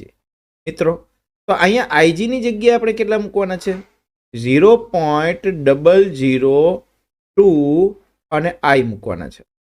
નીચે છેદમાં કેટલા મૂકવાના છે? I તો છે જ. I ની જગ્યાએ કેટલા મૂકવાના છે? 0.002 I મૂકવાના છે. અને G તો ઉપર એક હતા. તો આનું સાદુરૂપ આપતા આપણે શું મળશે? તો કે I કેન્સલ થઈ જાય. એક I માંથી 0.002 I બાદ થાય તો ઉપર કેટલા વધે છે? ઉપર વધે છે 0.002 ભાઈ, અને એક G વધે છે, નીચે વધે છે 1 માંથી 0.002 જાય તો 0.998 વધે છે. અહીંયા 3 આંકડા પછી પોઈન્ટ છે, અહીંયા 3 આંકડા પછી પોઈન્ટ છે એટલે પોઈન્ટ નીકળી જાય. તો 998 ભાગ્યા 2 કરીએ તો 499 થાય. તો આ ઓપ્શન આવશે. અહીંયા G અંશમાં આવશે. જવાબ આવો આવશે, Gના છેદમાં 499. આવો જવાબ આવશે, Gના છેદમાં 400. ક્લિયર?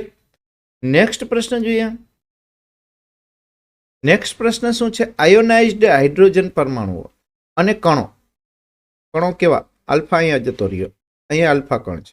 આલ્ફા કણો સમાન વેગમાનથી અચળ ચુંબકીય ક્ષેત્રમાં, ચુંબકીય ક્ષેત્ર અચળ કીધું છે, અચળ ચુંબકીય ક્ષેત્રમાં લંબ રૂપે પ્રવેશે છે. તો તેમના પથોની ગતિપથોની ત્રિજ્યાઓનો ગુણોત્તર શોધવાનો છે. એટલે કે અહીંયા RH છેદમાં R હાઇડ્રોજન, બરાબર, ત્રિજ્યાઓનો ગુણોત્તર શોધવાનો છે. એટલે કે અહીંયા ભૂલ છે, ટાઈપિંગ મિસ્ટેક છે. ત્રિજ્યાઓનો ગુણોત્તર આપણે શોધવાનો. પહેલો શબ્દ કયો છે? હાઇડ્રોજન, એટલે હાઇડ્રોજનની ત્રિજ્યા અંશમાં રાખશું. બીજો શબ્દ કયો છે? આલ્ફા કણ, તો આલ્ફા કણની ત્રિજ્યા આપણે છેદમાં રાખશું. આ ગુણોત્તર શોધવો છે. સમાન શું છે ભાઈ? વેગમાન સમાન છે. વેગમાન સમાન છે તો આપણી પાસે ત્રિજ્યાનું ચુંબકીય ક્ષેત્રમાં ગતિ કરે ત્યારે ત્રિજ્યાનું સૂત્ર આગળના MCQમાં આપણે મેળવ્યું હતું, mv/qb. આ શેના ઉપરથી મળે? કેન્દ્રગામી બળ બરાબર ચુંબકીય બળ ઉપરથી, mv²/r = qvb ઉપરથી. આ જે છે એ વેગમાન સમાન છે, ચુંબકીય ક્ષેત્ર સમાન છે ભાઈ. તો આપણા માટે વધ્યું શું? ખાલી q. તો r ચલે છે 1/q થાય, r ચલે છે 1/q થાય મિત્રો. તો r ચલે છે 1/q થાય તો RH અંશમાં છે તો એનો QH ક્યાં આવશે? છેદમાં આવશે. r આલ્ફા છેદમાં છે તો એનો q આલ્ફા ક્યાં આવશે? અંશમાં આવશે. મિત્રો આલ્ફા જે છે હિલિયમનો ન્યુક્લિયસ છે, આપણે કીધું હતું. હાઇડ્રોજન જે છે એ પ્રોટોનનો વિદ્યુતભાર ધરાવે છે. તો એ આલ્ફા કણમાં 2 ગણો વિદ્યુતભાર હોય. કોના કરતા? હાઇડ્રોજન કરતા, એટલે કે પ્રોટોન કરતા. તો QH છેદમાં QH થઈ જાય, QH ગયા. તો આપણો જે જવાબ મળે છે એ 2:1 મળે છે, બરાબર. 2:1 એટલે એ ઓપ્શન આવે. રેડી? ક્લિયર? નેક્સ્ટ પ્રશ્ન જોઈએ. 174 100 આટા, એટલે કેપિટલ N આપ્યો છે ભાઈ. 100 આટા ધરાવતા 50 સેન્ટીમીટર લંબાઈના, એટલે આ L આપ્યો છે. એક લાંબા સોલેનોઇડમાંથી I વિદ્યુત પ્રવાહ પસાર થાય છે સોલેનોઇડના કેન્દ્ર પાસે. એ ટાઈપિંગ મિસ્ટેક થઈ ગઈ છે ભાઈ, ટાઈપિંગ મિસ્ટેક છે. μ0 આપ્યા છે, ખાલી, બીજું કાંઈ નવું નથી. તો B બરાબર μ0 કેપિટલ N I ના છેદમાં L. મિત્રો સ્મોલ n એટલે કેપિટલ N ના છેદમાં L, એકમ લંબાઈ દીઠ આટાની સંખ્યા છે. આ μ0 છે, બરાબર. ચાલો આમાં કિંમત મૂકતા જઈએ તો શું થશે? μ0 ની કિંમત તો તમે જાણો છો ભાઈ, 4π ગુણ્યા 10⁻⁴. n કેટલા છે? n આપ્યા છે 100, n 100 આપ્યા છે. I કેટલા આપ્યા છે? તો કે 2.5 આપેલા છે. I 2.5 છે. તો છેદમાં શું થશે? છેદમાં શું આપેલા છે? L. L લંબાઈ આપેલી છે 50 સેન્ટીમીટર, જેને મીટરમાં લખીએ 0.5. તો આ પોઈન્ટ નીકળી જાય છે, એક આંકડા પછી પોઈન્ટ છે, અને 5 5 25, બરાબર. 5 થઈ ગયા. અહીંયા 4π છે, પાય એટલે 3.14, 3.14 અને 5 ચોક 20, 20 ગુણ્યા 3.14 એટલે થશે 20 ગુણ્યા 3.14 ગુણ્યા 100 છે, એટલે 314 કરી નાખીએ. 314 ગુણ્યા 10⁻⁴ છે. આ પોઈન્ટ કાઢી નાખીએ, બરાબર. 314 તો શું થઈ ગયો? 628 0 એટલે 6.28 0 છે. એટલે 10ની અહીં કેટલી ઘાત હતી? -4 ઘાત છે, -4 ઘાત. 3 ઘાત આની સાથે ગુણાકાર કર્યા, 4 ઘાત છે. સોરી, મારી ભૂલ છે, મિસ્ટેક છે, માય મિસ્ટેક. આ ભાઈ μ0 ની કિંમત છે. μ0 ની કિંમત જે છે -7 ઘાત હોય, એ હોય -7 ઘાત, -7 ઘાત. અહીંયા પણ -7 ઘાત થઈ જશે, અહીંયા -7 ઘાત છે, બરાબર. તો -7 ઘાત આપણે કરીએ તો 10 -7 ઘાત છે. અહીંયા 314 ગુણ્યા 20 કર્યા એટલે 6280 મળે. એમાંથી 6.28 ગુણ્યા 10⁻³ ઘાતા, 3 ઘાતા, બરાબર. ગુણાકારમાં છે 10⁻⁷ ઘાત, તો વધશે 10⁻⁴ ઘાત. 6.28 ગુણ્યા 10⁻⁴ ઘાત 28 0 1.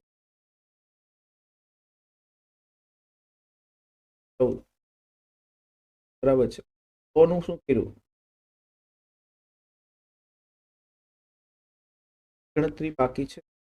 તો બીજા આવશે. હજી ગુણાકારમાં 10^2 છે, તો 3 ને 2 5, એટલે 10^5 માંથી 10^-7 જાય,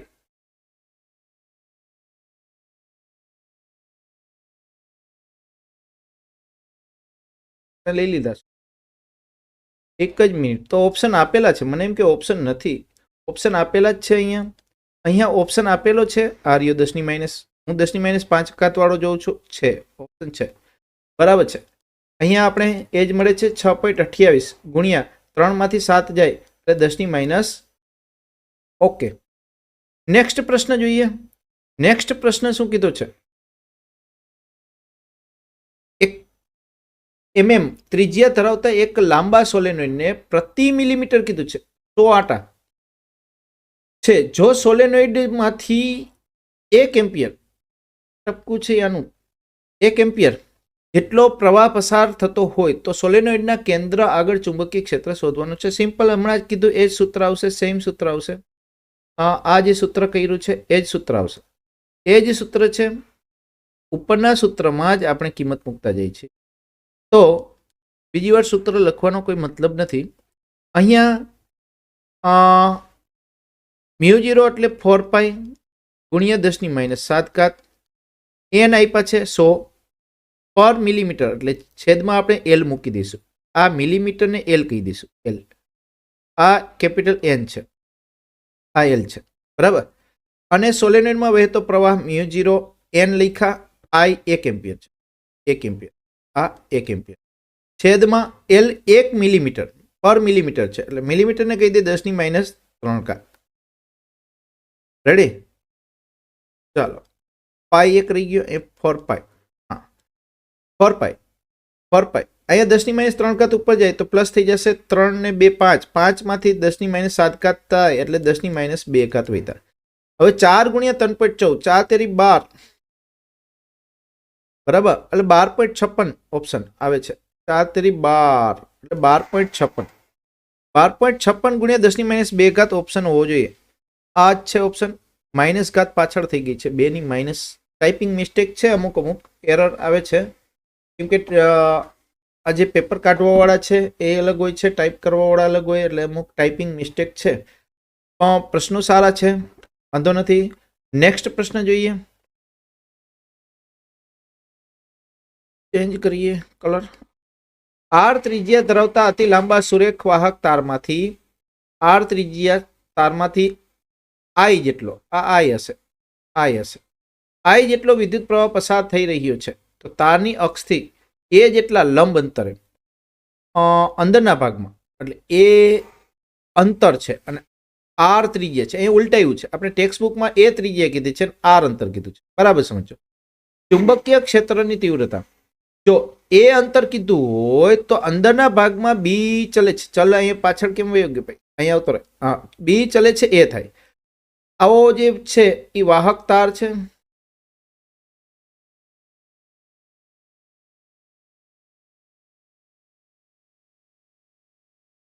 આ આપણે વાહક તાર છે.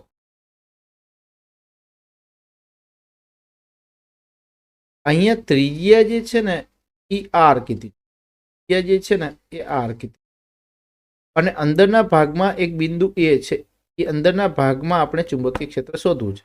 તો તમને ખબર છે અંદરના ભાગમાં બી ચલે છે, એ અંતર કીધું છે એટલે, અને બહારના ભાગમાં બી ચલે છે અનંત લંબાઈના તાર માટે 1/f, બરાબર, 1/f.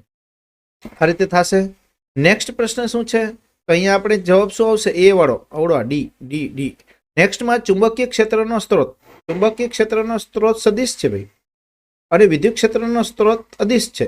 આપણે આવે જ છે. ચુંબકીય ક્ષેત્રનો સ્ત્રોત QV, વી સદિશ છે, અને વિદ્યુત ક્ષેત્રનો સ્ત્રોત ખાલી ઉદ્ગમ કોણ છે? Q છે. તો Q વિદ્યુતભાર અદિશ રાશિ છે, બરાબર. ગેલ્વેનોમીટરની પ્રવાહ સંવેદિતા ખાલી જગ્યાના વ્યસ્ત પ્રમાણમાં ફરીથી આવ્યો પ્રશ્ન. આઈના છેદમાં આઈ બરાબર NAB/Q, NAB/K. એને શું કહેવાય? બળ અચળાંક. તો બળ અચળાંકના અથવા વળ અચળાંકના અથવા સ્પ્રિંગ અચળાંક બધું કહેવાય, એના વ્યસ્ત પ્રમાણમાં હોય છે, બરાબર. નેક્સ્ટ પ્રશ્ન જોઈએ. 1 સેન્ટીમીટર ત્રિજ્યા અને 0.5 મીટર લંબાઈનો સોલેનોઇડ 508 આપ્યા છે, 6 એમ્પિયર વિદ્યુત પ્રવાહ. તો સોલેનોઇડ આ વારંવાર રિપીટ થાય છે પ્રશ્નો. B બરાબર μ0 ni અપોન L બરાબર. B બરાબર શેના બરાબર? આ B બરાબર. સોલેનોઇડની અંદરના ચુંબકીય ક્ષેત્રનું સૂત્ર છે. આ સૂત્ર આપણે શેના ઉપરથી બનાવીએ છીએ ભાઈ? B બરાબર μ0 સ્મોલ ni તમે સાંભળો છો. લંબાઈ આપી હોય ત્યારે સ્મોલ n ને શું કહેવાય ભાઈ? કેપિટલ n ના છેદમાં L કહેવાય. ક્લિયર? ફટાફટ ગણીએ. 4 પાઈ ગુણ્યા 10⁻7 ઘાત. n ની કિંમત આપી છે 500, i ની કિંમત આપી છે 6 એમ્પિયર અને ભાગાકારમાં લંબાઈ 0.5 આપી છે. આ 0.5 કાઢવા માટે ઉપર 100 વડે 10 વડે ગુણાકાર કરી નાખીએ તો 5 કેન્સલ થઈ જશે. 5 કેન્સલ બરાબર. અહીંયા 10⁻³ ઘાત થઈ ગઈ. 3 માંથી 7 જાય તો 10⁻4 ઘાત. 6 ચોક 24, 24 ગુણ્યા 3.14 24 પાઈ જ રાખવાનો છે. રેડી 24 પાઈ ગુણ્યા 10⁻³ ઘાત. 10⁻³ ઘાત 24 10⁻³ ઘાત હતી અને એમાંથી 7 ગઈ એટલે 10⁻4 ઘાત વધશે. 24 પાઈ ગુણ્યા 10⁻4 ઘાત. બે ઓપ્શન છે તો કયો આવશે ચુંબકીય ક્ષેત્ર માટે? અહીંયા આપણે એસઆઈ પદ્ધતિ જ વાપરેલી છે, સીજીએસ નથી વાપરેલી, એટલે ગોસના બદલે ટેસ્લા આવશે. ટેસ્લા સીજીએસ પદ્ધતિ વાપરીએ તો ગોસમાં આન્સર આવે. વેગ પસંદગીકાર તરીકે વર્તતા પરસ્પર લંબ વિદ્યુત ક્ષેત્ર અને ચુંબકીય ક્ષેત્રમાંથી ખાલી જગ્યા ઝડપ ધરાવતા વિદ્યુત ભારિત કણો જ કોઈ પણ કોણાવર્તન વગર પસાર થઈ શકે. એટલે કે વેગ પસંદગીકારનું સૂત્ર છે વિદ્યુત ક્ષેત્ર E અને B ના ગુણોત્તરને V કહેવાય. બરાબર. આપણે પ્રકાશના વેગ માટે પણ સૂત્ર આવે છે E0 ના છેદમાં B0 બરાબર C. આવું સૂત્ર આવતું હોય છે. તો અહીંયા E ના છેદમાં B ને વેગ પસંદગીકાર. નીચેના પૈકી લોરેન્જ બળનું સૂત્ર કયું છે? આ થોડીક સદિશ નથી કરી શક્યા. આપણે લોરેન્જ બળના સૂત્રની શક્યતાઓ લખી નાખીએ. F બરાબર એક તો Q હોય, અહીંયા E હોય, અહીંયા પ્લસ હોય તો અહીંયા V ક્રોસ B. એક સૂત્ર આવી શક્યતા છે. બીજું F બરાબર એક Q હોય, એક E હોય અને અહીંયા માઇનસ હોય તો અંદર V ક્રોસ B ના બદલે B ક્રોસ V. એક શક્યતા આવી છે.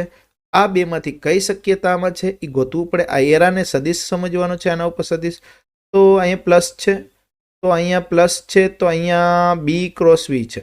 પ્લસમાં B ક્રોસ V નો હોય, માઇનસમાં હોય તો આ ખોટું છે. અહીંયા માઇનસ છે, V ક્રોસ B છે, માઇનસમાં V ક્રોસ B છે, આ ખોટું છે. અહીંયા માઇનસ છે, B cross V minus B cross V, તો C ઓપ્શન સાચો છે. રેડી? નેક્સ્ટ પ્રશ્ન જોઈએ. શૂન્યાવકાશમાં એકબીજાથી 1 મીટર અંતરે સમાંતર મૂકેલા બે ખૂબ લાંબા સીધા અને અવગણ્ય આડછેદ ધરાવતા સુવાહક તારમાંથી 1 મિલિએમ્પિયર વિદ્યુત પ્રવાહ પસાર કરતા તેમની વચ્ચે લાગતું બળ. મિત્રો આ રિપીટ થયો હોય એવું લાગે છે. હું ફટાફટ તમને સૂત્ર કહી દઉં. μ0 I1 I2 L છેદમાં 2 પાઈ D. બસ આમાં કિંમત મૂકવાની છે અને સાદુરૂપ આપવાનું છે એટલે તમને જવાબ મળી જશે. જવાબ મળશે B. જવાબ કહેતો જાઉં છું B. બરાબર. એના પછી 183 નાના ગજીય ચુંબકના વિષુવરેખા પર આવેલા બિંદુ પાસે અને અક્ષ પર વિષુવરેખા પર અને અક્ષ પર આવેલા બિંદુ પાસે જો ચુંબકીય ક્ષેત્ર સમાન હોય તો તેમના અંતરનો ગુણોત્તર. ભાઈ આ પણ ઇમ્પોર્ટન્ટ છે. B અહીંયા ચુંબકીય ક્ષેત્ર કીધું, B અક્ષ બરાબર B વિષુવરેખા. તો B અક્ષ માટે તમને ખબર છે 2m μ0 પણ 4 પાઈ બે બાજુ આવશે, એ કેન્સલ થઈ જશે. 2m mm કેન્સલ થઈ જશે. અક્ષ પર બમણું હોય, અક્ષ પર x ઘન છે, સમજવા માટે x ઘન છે. અને વિષુવરેખા પર બમણું નો 1 હોય તો છેદમાં છે y ઘન છે. થઈ ગયો? તો હવે આપણે આ અંતરનો ગુણોત્તર લેવો છે તો આ x ઘનના છેદમાં y ઘન કરો મિત્રો તો અહીંયા 2 ના છેદમાં 1 થાય. તો આ xy નું ઘનમૂળ કરો તો આ 2 નું ઘનમૂળ કરવું પડે. એટલે જવાબ આવશે D. ક્લિયર? ટૂંકા ગજીય ચુંબક માટે B અક્ષ. આ રિપીટ થયો ભાઈ. અક્ષ ઉપર બમણું હોય, હમણાં જ કીધું અક્ષ ઉપર બમણું હોય કોના કરતા? વિષુવરેખા પર. અક્ષ અંશમાં છે, વિષુવરેખા છેદમાં છે તો 2 અંશમાં આવશે અને 1 છેદમાં આવશે. રેડી? ચુંબકીય ચાક માત્રા એ ખાલી જગ્યા છે. Typing mistake. ચુંબકીય ચાક માત્ર એ સદિશ રાશિ છે ભાઈ. ચુંબકીય ચાક માત્ર એમ ક્રોસ બી, એને આપણે ટોર્ક કહીએ છીએ. ચુંબકીય ચાક માત્ર સદિશ છે. ચુંબકીય ચાક માત્ર મહત્વની ભૌતિક રાશિ છે. નિયા, એનઆઈએ પણ કહેવાય છે, એલપી પણ કહેવાય છે. આના ઉપરથી એકમો યાદ રાખવાના છે, એમ્પિયર મીટર સ્ક્વેર. એના ઉપરથી પારિમાણિક સૂત્ર પણ યાદ રહેશે. ચુંબકીય ચાક માત્ર વારંવાર વપરાતી ભૌતિક રાશિ છે. નેક્સ્ટ પ્રશ્ન જોઈએ. 186. એક તંત્રનો કુલ વિદ્યુત ભાર શૂન્ય છે, તેને ચુંબકીય ચાક માત્ર હોઈ શકે? હા, હોઈ શકે. કુલ વિદ્યુત ભાર શૂન્ય હોય પણ પ્રવાહ પસાર થતો હોય, એમાં પણ કુલ વિદ્યુત ભાર શૂન્ય હોય. કોઈ વાહક તાર છે, એમાંથી વિદ્યુત પ્રવાહ પસાર થાય છે, તો એનો પરિણામી વિદ્યુત ભાર શૂન્ય છે. છતાંય એમાંથી પ્રવાહ પસાર થાય, રિંગ હોય, તો એ રિંગના કારણે એને ચુંબકીય ચાક માત્ર હોઈ શકે. ચુંબકીય ફ્લક્સનો એકમ. ચુંબકીય ફ્લક્સને ફાઈ કહેવાય ભાઈ. ફાઈ બરાબર બીએ. ફાઈ બરાબર બીએ ને અનુકૂળ આવે છે હાયલા ટેસ્લા. બી નો એકમ ટેસ્લા મીટર સ્ક્વેર. આમ જોઈ લેવાનું, નહીં તો ચુંબકીય ફ્લક્સના બીજા એકમ પણ મળે. બરાબર, બીજા એકમ પણ બને. હા છે, વેબર જ છે. ચુંબકીય ફ્લક્સનો વેબર છે. તો આ પણ બંધ બેસતો હોવો જોઈએ, કેમ કે આપેલ તમામ ઓપ્શન લાગુ પડતો હોય. બની શકે. ચુંબકીય ફ્લક્સનો બીજો એકમ આપણે વિચારીએ. બીજો એકમ વિચારવા માટે આપણે શું કરશું? આ ટેસ્લા મીટર છે, એક વેબર છે, ઈ સાચો છે, આઈ સાચો છે. હવે આપણે ત્રીજો એકમ વિચારવો છે, તો કયા સૂત્રો પરથી વિચારીએ? ચુંબકીય ફ્લક્સને શું કહેવાય? ચુંબકીય ફ્લક્સનું બીજું એકાદું સૂત્ર બી જે છે, એને આપણે બળ લઈ જાય. બળ એટલે એફના છેદમાં આઈએલ કહેવાય. એફના છેદમાં આઈએલ. કેમ કે F is equal two bill. IL bill પણ યાદ રાખી શકો. તો બી બરાબર એફના છેદમાં આઈએલ થઈ ગયા. તો અહીંયા શું છે? એ છે. આ બની ગયો. જો ન્યૂટન મીટર સ્ક્વેર છેદમાં મીટર એક ગયા, તો ન્યૂટન ઇન્ટુ મીટર છેદમાં આ એટલે એમ્પિયર ઇનવર્સ. આ પણ ફ્લક્સનો એકમ છે. તો આપેલ તમામ ફ્લક્સના એકમ છે, એટલે ઓપ્શન તમારે પસંદ કરવો પડે. આ ફરજિયાત, કેમ કે બધા લાગુ પડે છે. એક કરો તો સાહેબ વેબર છે સાચું નહીં. આપેલ તમામ ઓપ્શન છે, એટલે તમારે એ કમ્પલસરી. 188. ગજીય ચુંબક પર લાગતું ટોર્ક મહત્તમ ક્યારે હોય? હવે ટોર્ક મહત્તમ જોઈએ છે, તો સિમ્પલ ભાઈ, ટો બરાબર એમબી સાઇન થીટા. ટો બરાબર શું છે? MB sine theta. સાઇન મહત્તમ ક્યારે થાય? થીટા પાઈ બાય 2 હોય ત્યારે. સિમ્પલ ભાઈ, થીટા પાઈ બાય 2 હોય ત્યારે મહત્તમ થાય, તો ટોર્ક મહત્તમ થાય. μ0 એ શૂન્યાવકાશની પરમિએબિલિટી છે. કાંઈ એમ એ સસેપ્ટિબિલિટી છે. તો પરમિએબિલિટી બરાબર તમને ખબર છે, μr is equal two 1 plus કાંઈ એમ થાય. તો μr ને શું કહેવાય? મ્યુના છેદમાં μ0 કહેવાય. તો μ0 આ બાજુ આવે, તો μ0 કૌંસમાં 1 પ્લસ કાંઈ એમ. સૂત્ર મળી ગયું ભાઈ. તો 1 મ્યુ બરાબર μ0 1 પ્લસ કાંઈ એમ. એ ઓપ્શન આવી જાય છે ભાઈ. એ ઓપ્શન જે છે એ બંધ બેસતો આવે છે. એક પદાર્થની સાપેક્ષ પરમિએબિલિટી આપી છે. સાપેક્ષ પરમિએબિલિટી આ સૂત્ર μr આપ્યા છે. ચુંબકીય સસેપ્ટિબિલિટી જોઈ છે. આ સૂત્રમાં ભાઈ આપણે કલર ચેન્જ કરી નાખીએ. આમાં કાંઈ એમને કરતા કરી નાખીએ. આમાં કાંઈ એમને કરતા કરો. આ કાંઈ એમ એટલે સસેપ્ટિબિલિટી છે, તો શું થઈ જાય? આ 1 ઓલી બાજુ જાય, તો μr માંથી એક બાદ થાય, તો 0.075 માંથી એક બાદ થાય. નાનામાંથી મોટું બાદ થાય, માઇનસ આવે. માઇનસ વાળા બે ઓપ્શન છે, એક કરતા નાનું તો આ જ છે, તો આ જ આવશે. જવાબ આ જ આવશે, માઇનસ 0.975. રેડી. ચુંબકત્વ માટે ગોસનો નિયમ. જો ચુંબકત્વ માટે ગોસનો નિયમ ભાઈ, આ નિયમ કોનો છે? તો કે કઈનો નિયમ નથી. આ રેખા સંકલન છે. આ નિયમ છે. આ એમ્પિયરનો નિયમ છે. એમ્પિયરનો નિયમ છે. આ નિયમ છે. આ બાજુ ખોટી છે, પૃષ્ઠ સંકલન છે. આ પૃષ્ઠ સંકલન છે, પણ પરિણામી ચુંબકત્વ શૂન્ય હોય, એટલે કે ફ્લક્સ પરિણામી ફ્લક્સ શૂન્ય હોય, એટલે આ નિયમ જે છે એ ગોસનો નિયમ. આ ગોસનો નિયમ છે. નેક્સ્ટ પ્રશ્ન જોઈએ. 193. ચુંબકીય ડાયપોલ મોમેન્ટ. હમણાં કીધું ભાઈ, એમ નું સૂત્ર યાદ રાખજો. એમ બરાબર એનઆઈએ હમણાં કીધું. એન ને એકમ ન હોય, એમ્પિયર મીટર સ્ક્વેર. તો હવે પારિમાણિક સૂત્ર આવડે. એમ્પિયરનું A1 અને મીટર સ્ક્વેર L2 L2A1 ની ચુંબકીય સસેપ્ટિબિલિટી ઋણ હોય, એટલે અહીંયા ખાલી જગ્યા છે. ખાલી જગ્યાની ચુંબકીય સસેપ્ટિબિલિટી કાંઈ એમ ઋણ હોય. કાંઈ એમ ડાયામેગ્નેટિકની કાંઈ એમ ઋણ હોય. યાદ કરો, ડાયામેગ્નેટિક પદાર્થની સાપેક્ષ પરમિએબિલિટી 1 કરતાં ઓછી હોય. કેમ ભાઈ? મ્યુ લેસ ધેન મ્યુ 0 હોય ભાઈ. તો મ્યુના છેદમાં મ્યુ 0 જેને લેસ ધેન 1 કહેવાય, અને મ્યુના છેદમાં મ્યુ 0 ને કહેવાય મ્યુ આર. સાપેક્ષ પરમિએબિલિટી 1 કરતાં નાની હોય. 1 કરતાં નાની ગોતો 1 કરતાં ઓછી. નીચેનામાંથી કયા પદાર્થો પર તાપમાનની અસર થતી નથી? ડાયામેગ્નેટિકમાં તાપમાનની અસર થતી નથી ભાઈ. પેરામેગ્નેટિકમાં થાય, ફેરોમેગ્નેટિકમાં થાય. આ તમામ ઓપ્શન છે. ડાયામેગ્નેટિકમાં સુપરકન્ડક્ટર જ્યારે સ્વરૂપમાં હોય ત્યારે અસર થાય છે ભાઈ, સુપરકન્ડક્ટરમાં. તો આપેલ તમામ આવશે. આપેલ તમામ ઓપ્શન વધારે બંધ બેસતો છે. આપેલ તમામમાં નથી થતી, નથી કીધું છે. ઓ આ તો થાય છે, થાય છે. ડાયામેગ્નેટિકમાં સુપરકન્ડક્ટરમાં લઈ જવું હોય તો નીચા તાપમાને લઈ જવું પડે, બાકી અસર થતી નથી. ડાયામેગ્નેટિક જ રહે છે, ઉલટાનું સુવાહક થાય છે. તો આમાં થતી નથી, બરાબર છે. ડાયામેગ્નેટિક જ રહે છે, ડાયા પેરા થવાનો નથી. એટલે તાપમાનના ફેરફાર સાથે ફાઇનલ ડાયામેગ્નેટિક પર તાપમાનની અસર થતી નથી, કેમ કે ડાયાનું ક્યારેય પેરા થવાનું નથી.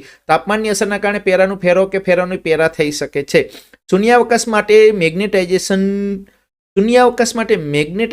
ભાઈ, શૂન્યાવકાશમાં અણુ હોય ના હોય તો મેગ્નેટાઇઝેશન કેવું હોય? શૂન્ય. મેગ્નેટાઇઝેશન એટલે બધા અણુઓની ડાયપોલ મોમેન્ટમાં ગોઠવી, ધ્રુવીભવન થવું, બરાબર. ડાયપોલ મોમેન્ટ એક દિશામાં ગોઠવો એને મેગ્નેટાઇઝેશન કહેવાય. શૂન્યાવકાશમાં તો કંઈ છે જ નહીં એવું અણુ જેવું, એટલે એની મેગ્નેટાઇઝેશન શૂન્ય છે. પાણી ડાયામેગ્નેટિક છે ભાઈ. ઇલેક્ટ્રોમેગ્નેટનો ઉપયોગ ઇલેક્ટ્રિક બેલ BHIU અને μ0 વચ્ચેનો સાચો સંબંધ μ0 ન ચાલે. માધ્યમ હોય તો ખાલી મ્યુ હોઈ શકે. આઈ ન ચાલે, આ ન ચાલે, આ ન ચાલે, આ ચાલે. μ0 ગુણ્યા મ્યુ આર ચાલે. મ્યુ આર ગણું થઈ જાય, μ0H ચાલે.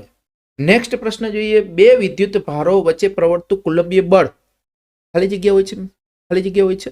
આ તો આગળનો પ્રશ્ન છે. ખાલી જગ્યા હોય છે એટલે આગળ આવી ગયો છે. આકર્ષી અને અપાકર્ષી બંને હોય છે ભાઈ. આકર્ષી અપાકર્ષી બંને હોય છે. વિદ્યુત ડાયપોલ મોમેન્ટનો એકમ P બરાબર 2A Q. 2A એટલે અંતર છે, Q એટલે કુલમ ઇન્ટુ મીટર, સેન્ટીમીટર નહીં. C કેપિટલ છે, કુલમનો છે.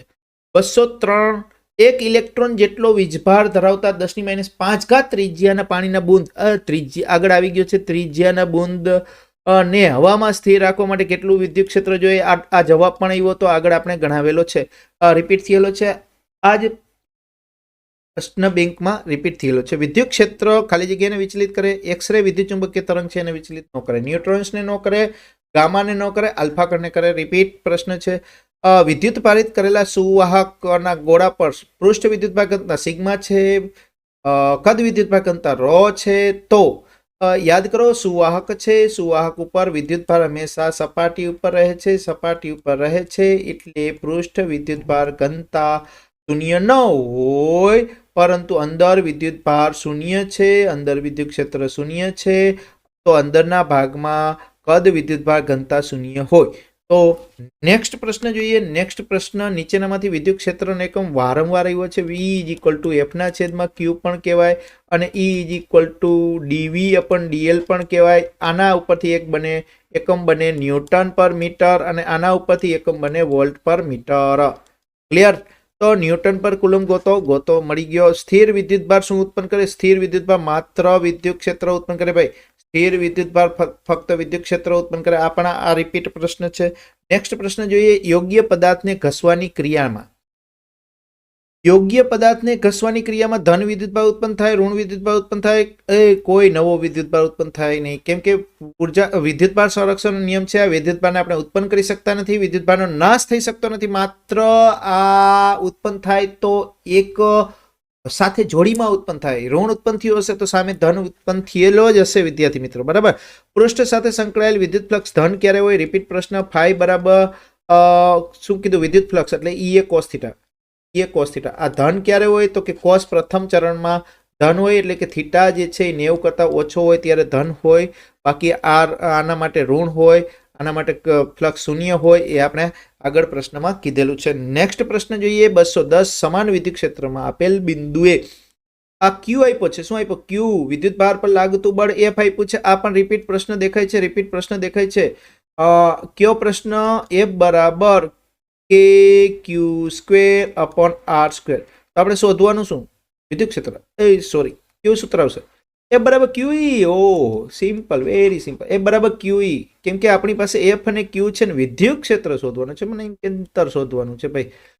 વિદ્યુત ક્ષેત્ર શોધવાનું છે. શું શોધવાનું છે? વિદ્યુત ક્ષેત્ર ઈ. તો એફ બરાબર ક્યુઈ. Simple, very simple. આગળ આવી ગયો છે ઈ બરાબર એફ ના છેદમાં ક્યુ. એફ કેટલા આપ્યા છે? 0.128 આપ્યા છે, છેદમાં 6.4 એટલે 64 દૂર થાય છે. 10⁻³ ઉપર જાય તો પ્લસ થઈ જાય એટલે 128 ભાગ્યા 6.4. તો 128 ભાગ્યા 6.4 હોય તો 64 દૂ અને આ 6.4 નો પોઈન્ટ ઉપર કર્યો એટલે 20 આવશે. વિદ્યુત ફ્લક્સનો એસઆઈ એકમ ફાઈ. ફ્લક્સ ફાઈ, વિદ્યુત ફ્લક્સ ફાઈ બરાબર ઈ. હા, બની શકે. હા, વિદ્યુત ક્ષેત્રનો વોલ્ટ પર મીટર અને ક્ષેત્રફળનો મીટર સ્ક્વેર. 1 મીટર મીટર ગયા, 1 મીટર વધે, વોલ્ટ ઇન્ટુ મીટર. કુલમ્બનો નિયમ. કુલમ્બ અહીંયા આ પણ બની શકે, આ પણ સાચો છે. આગળ પર પ્રશ્ન આવી ગયો છે રિપીટ, બે વિકલ્પ સાચા છે. કુલમ્બનો નિયમ ખાલી જગ્યા અંતરના, કેમ કે વિદ્યુત ક્ષેત્રનો ન્યૂટન પર કુલમ્બ અને ક્ષેત્રફળનો મીટર સ્ક્વેર, એટલે આ પણ સાચું છે. કુલમ્બના નિયમ ખાલી જગ્યાના અંતરના મૂલ્ય માટે સાચો છે, બધા જ અંતર માટે. રિપીટ પ્રશ્ન થયો છે. નેક્સ્ટ પ્રશ્ન જોઈએ. કોઈ પદાર્થ પરના વિદ્યુતભારનું અસ્તિત્વ પારખવા માટે ઇલેક્ટ્રોસ્કોપ સાધન વપરાય છે. રિપીટ. સુવાહક પર કોઈ વિદ્યુતભાર મૂકવામાં આવે તો એ સપાટી ઉપર જ રહે છે. આ પણ પ્રશ્ન રિપીટ છે. વિદ્યુતભારનો એસઆઈ એકમ કુલમ્બ છે. કુલમ્બ ક્યાં? આર્યો. હાલો નેક્સ્ટ પ્રશ્ન જોઈએ. 216 કુલમ્બના નિયમમાં આ સૂત્ર આપ્યું છે, એમાં આર શું હોય? આરની એન ઘાત છે, આર છેદમાં હોય, આર નો વર્ગ હોય, પણ -1/2 હોય, એટલે તો છેદમાં જાય ને. આર સ્ક્વેરના વ્યસ્ત પ્રમાણમાં હોય. કોઈ પણ ગોળાના કેન્દ્ર પર એક વિદ્યુત ડાયપોલ મૂકવામાં આવે તો ગોળાના પૃષ્ઠ સાથે સંકળાયેલું ફ્લક્સ શૂન્ય હોય. ભાઈ આ રિપીટ પ્રશ્ન છે. 1 mm બાજુવાળા સમઘનના 10 × 10⁻6 વિદ્યુતભાર. આ પહેલો જ પ્રશ્ન છે આપણા આ પ્રશ્ન બેંકનો પ્રથમ પ્રશ્ન પણ રિપીટ થયો છે. 1 કુલમ્બ વિદ્યુતભાર બરાબર ખાલી જગ્યા ઇલેક્ટ્રોનની સંખ્યા. આમાં ત્યારે ઇલેક્ટ્રોનની સંખ્યા આપી તેને વિદ્યુતભાર શોધવાનો, તો અહીંયા ઉલટાવેલો છે. વિદ્યુતભાર આપેલો છે 1 કુલમ્બ અને ઇલેક્ટ્રોનની સંખ્યા શોધવાની છે, એટલે આ જવાબ આવશે 6.25 × 10 ક્યુ બરાબર એની વાળું સૂત્ર. ભાઈ ક્યુ બરાબર એની ભૂલી ગયા હોય તો એન બરાબર ક્યુ ના છેદમાં ઈ. આના ઉપરથી ક્યુ ની જગ્યાએ મૂકી દો 1 કુલમ્બ અને 1.6 × 10⁻19 વડે ભાગાકાર કરી નાખો. ભાઈ સિમ્પલ. ભાઈ સમજાઈ ગયો? હાલો, તો અહીં કરવાની જરૂર નથી. એક સુવાહક ગોળીય કવચની ત્રિજ્યા કેપિટલ આર આપી છે, વિદ્યુતભાર ક્યુ આપ્યો છે, કવચના કેન્દ્ર પર વિદ્યુતભાર મૂકેલો છે. આ રિપીટ થયો એવું લાગે છે. મૂકવામાં આવે તો તેના પર લાગતું વિદ્યુત બળ. અરે અંદરના ભાગમાં વિદ્યુત ક્ષેત્ર શૂન્ય હોય તો અંદરના ભાગમાં બળ શું લાગશે? કંઈ નહીં લાગે. તો અંદરના ભાગમાં બળ જે છે એ કેવું થશે? શૂન્ય થશે.